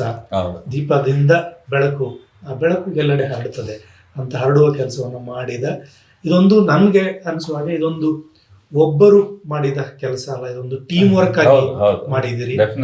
ಅದನ್ನು ಕೂಡ ನಾವು ರಿಕಗ್ನೈಸ್ ಮಾಡಬೇಕಾಗ್ತದೆ. ಆ ಟೀಮ್ ವರ್ಕ್ ಆಗಿರೋ ಕಾರಣಕ್ಕಾಗಿಯೇ ಅದರ ಹದ ಕೂಡ ಹೆಚ್ಚಾಗಿದೆ, ಅದರ ಶ್ರೀಮಂತಿಕೆ ಹೆಚ್ಚಾಗಿದೆ. ಮತ್ತು ಎಲ್ಲ ತಜ್ಞರು, ಪರಿಣಿತರು ತಮ್ಮ ಅಭಿಪ್ರಾಯಗಳನ್ನು ದಾಖಲಿಸ್ತಾ ಅದರ ಜೊತೆಗೆ ಸೇರಿರೋದ್ರಿಂದ ಒಂದು ಕಲೆಕ್ಟಿವ್ ವರ್ಕ್ ಆಗಿ ಇದನ್ನೊಂದು ಕನ್ನಡವನ್ನ ಇನ್ನೊಂದು ನೆಲೆಗೆ ತೆಗೆದುಕೊಂಡು ಹೋಗುವ ಒಂದು ಮಹತ್ವದ ಕೆಲಸ ಮಾಡಿದಿರಿ. ನಿಮಗೆ, ನಿಮ್ಮ ತಂಡಕ್ಕೆ ಅಭಿನಂದನೆಗಳು. ಮತ್ತು ಕನ್ನಡ ಬಹಳ ಕಾಲ ನಿಮ್ಮನ್ನ ನೆನಪಿನಲ್ಲಿ ಇಟ್ಕೊಳ್ತದೆ ಅಂತ ಹೇಳ್ತಾ ಮಾತಾಡಲಿಕ್ಕೆ ಒಪ್ಪಿದ್ದಕ್ಕೆ ಮತ್ತು ಮಾತಾಡಿದ್ದಕ್ಕೆ ನಾನು ವಂದನೆಗಳನ್ನ ಹೇಳ್ತೀನಿ. ನಮಸ್ಕಾರ. ಒಳ್ಳೆ ಪ್ರಶ್ನೆಗಳನ್ನು ಕೇಳಿ ಇದೆಲ್ಲ ಅದ್ರ ಬಗ್ಗೆ ನಮಗೆ ಚಿಂತನೆ ಮಾಡೋದಕ್ಕೆ ಇನ್ನೊಂದು ಸ್ವಲ್ಪ ಅವಕಾಶ ಕೊಟ್ಟಿದ್ದಕ್ಕಾಗಿ ನಿಮಗೆ ನಾವು ಕೃತಜ್ಞರಾಗಿದ್ದೇವೆ. ಈ ಎಲ್ಲಾ ಚರ್ಚೆಯಿಂದ ಮುಂದಿನ ವಾಲ್ಯೂಮ್ಗಳು ಇನ್ನೂ ಹದವಾಗಿ ಬರ್ಬೋದು. ಇನ್ನೂ ಅದ್ಭುತವಾದ ಟ್ರಾನ್ಸ್ಲೇಷನ್ಸ್ ಬರಲಿವೆ. ರಾಘವೇಂದ್ರ ರಾವ್ ಮಾಡಿದ್ದಾರೆ, ಶಿವಪ್ರಕಾಶ್ ಮಾಡಿದ್ದಾರೆ, ಇವರೇನೆ ರಾಮಚಂದ್ರನ್ ಮತ್ತು ಹೆಗಡೆ ಅವರು ಮಾಡಿದ್ದಾರೆ. ಆಮೇಲೆ ನಾನು ಹೇಳಬಹುದಾದ್ರೆ ನಂದು ಒಂದೆರಡು ಬರಲಿದೆ. ಮುಂದಿನ ಅರಣ್ಯ ಪರ್ವ ನಂದನೆ ದೀರ್ಘವಾದದ್ದು. ಸೊ ಹಾಗಾಗಿ ಬೇಕಾದಷ್ಟು ಇವಾಗ ಕಿರಾತಾರ್ಜುನೀಯ, ಆಮೇಲೆ ಹನುಮಂತ ಮತ್ತು ಭೀಮನ ಸಂವಾದ, ಘೋಷಯಾತ್ರೆ, ದೂರ್ವಾಸಾತಿಥ್ಯ, ಆ ಥರದ್ದೆಲ್ಲ ನಾವು ಅದ್ಭುತವಾದ ಪ್ರಸಂಗಗಳನ್ನ ಇನ್ನೂ ಬರಲಿವೆ. ಮುಂದೆ ಬರುತ್ತೆ. ಸೊ ಇದೆಲ್ಲದಕ್ಕೂ ಒಳ್ಳೆ ಇದು ಸಿಗಲಿ, ಪ್ರತಿಕ್ರಿಯೆ ಸಿಗಲಿ. ಕನ್ನಡಿಗರ ಮತ್ತು ಎಲ್ಲರ ಪ್ರೀತಿ ಇದ್ರ ಮೇಲೆ ಇರಲಿ. ನಿಮ್ಮ ಒತ್ತಾಸೆಯಿಂದ ಇದು ಹೆಚ್ಚು ಚೆನ್ನಾಗಿ ಆಗಲಿ ಅಂತ ಅಂದ್ಬಿಟ್ಟು ನಾವು ಎಲ್ಲರೂ ನಿಮ್ಮ ಜೊತೆ ಕೈಗೂಡಿಸಿ ಪ್ರಾರ್ಥಿಸ್ತೇವೆ. Thank you sir. Thank you. ನಮಸ್ಕಾರ.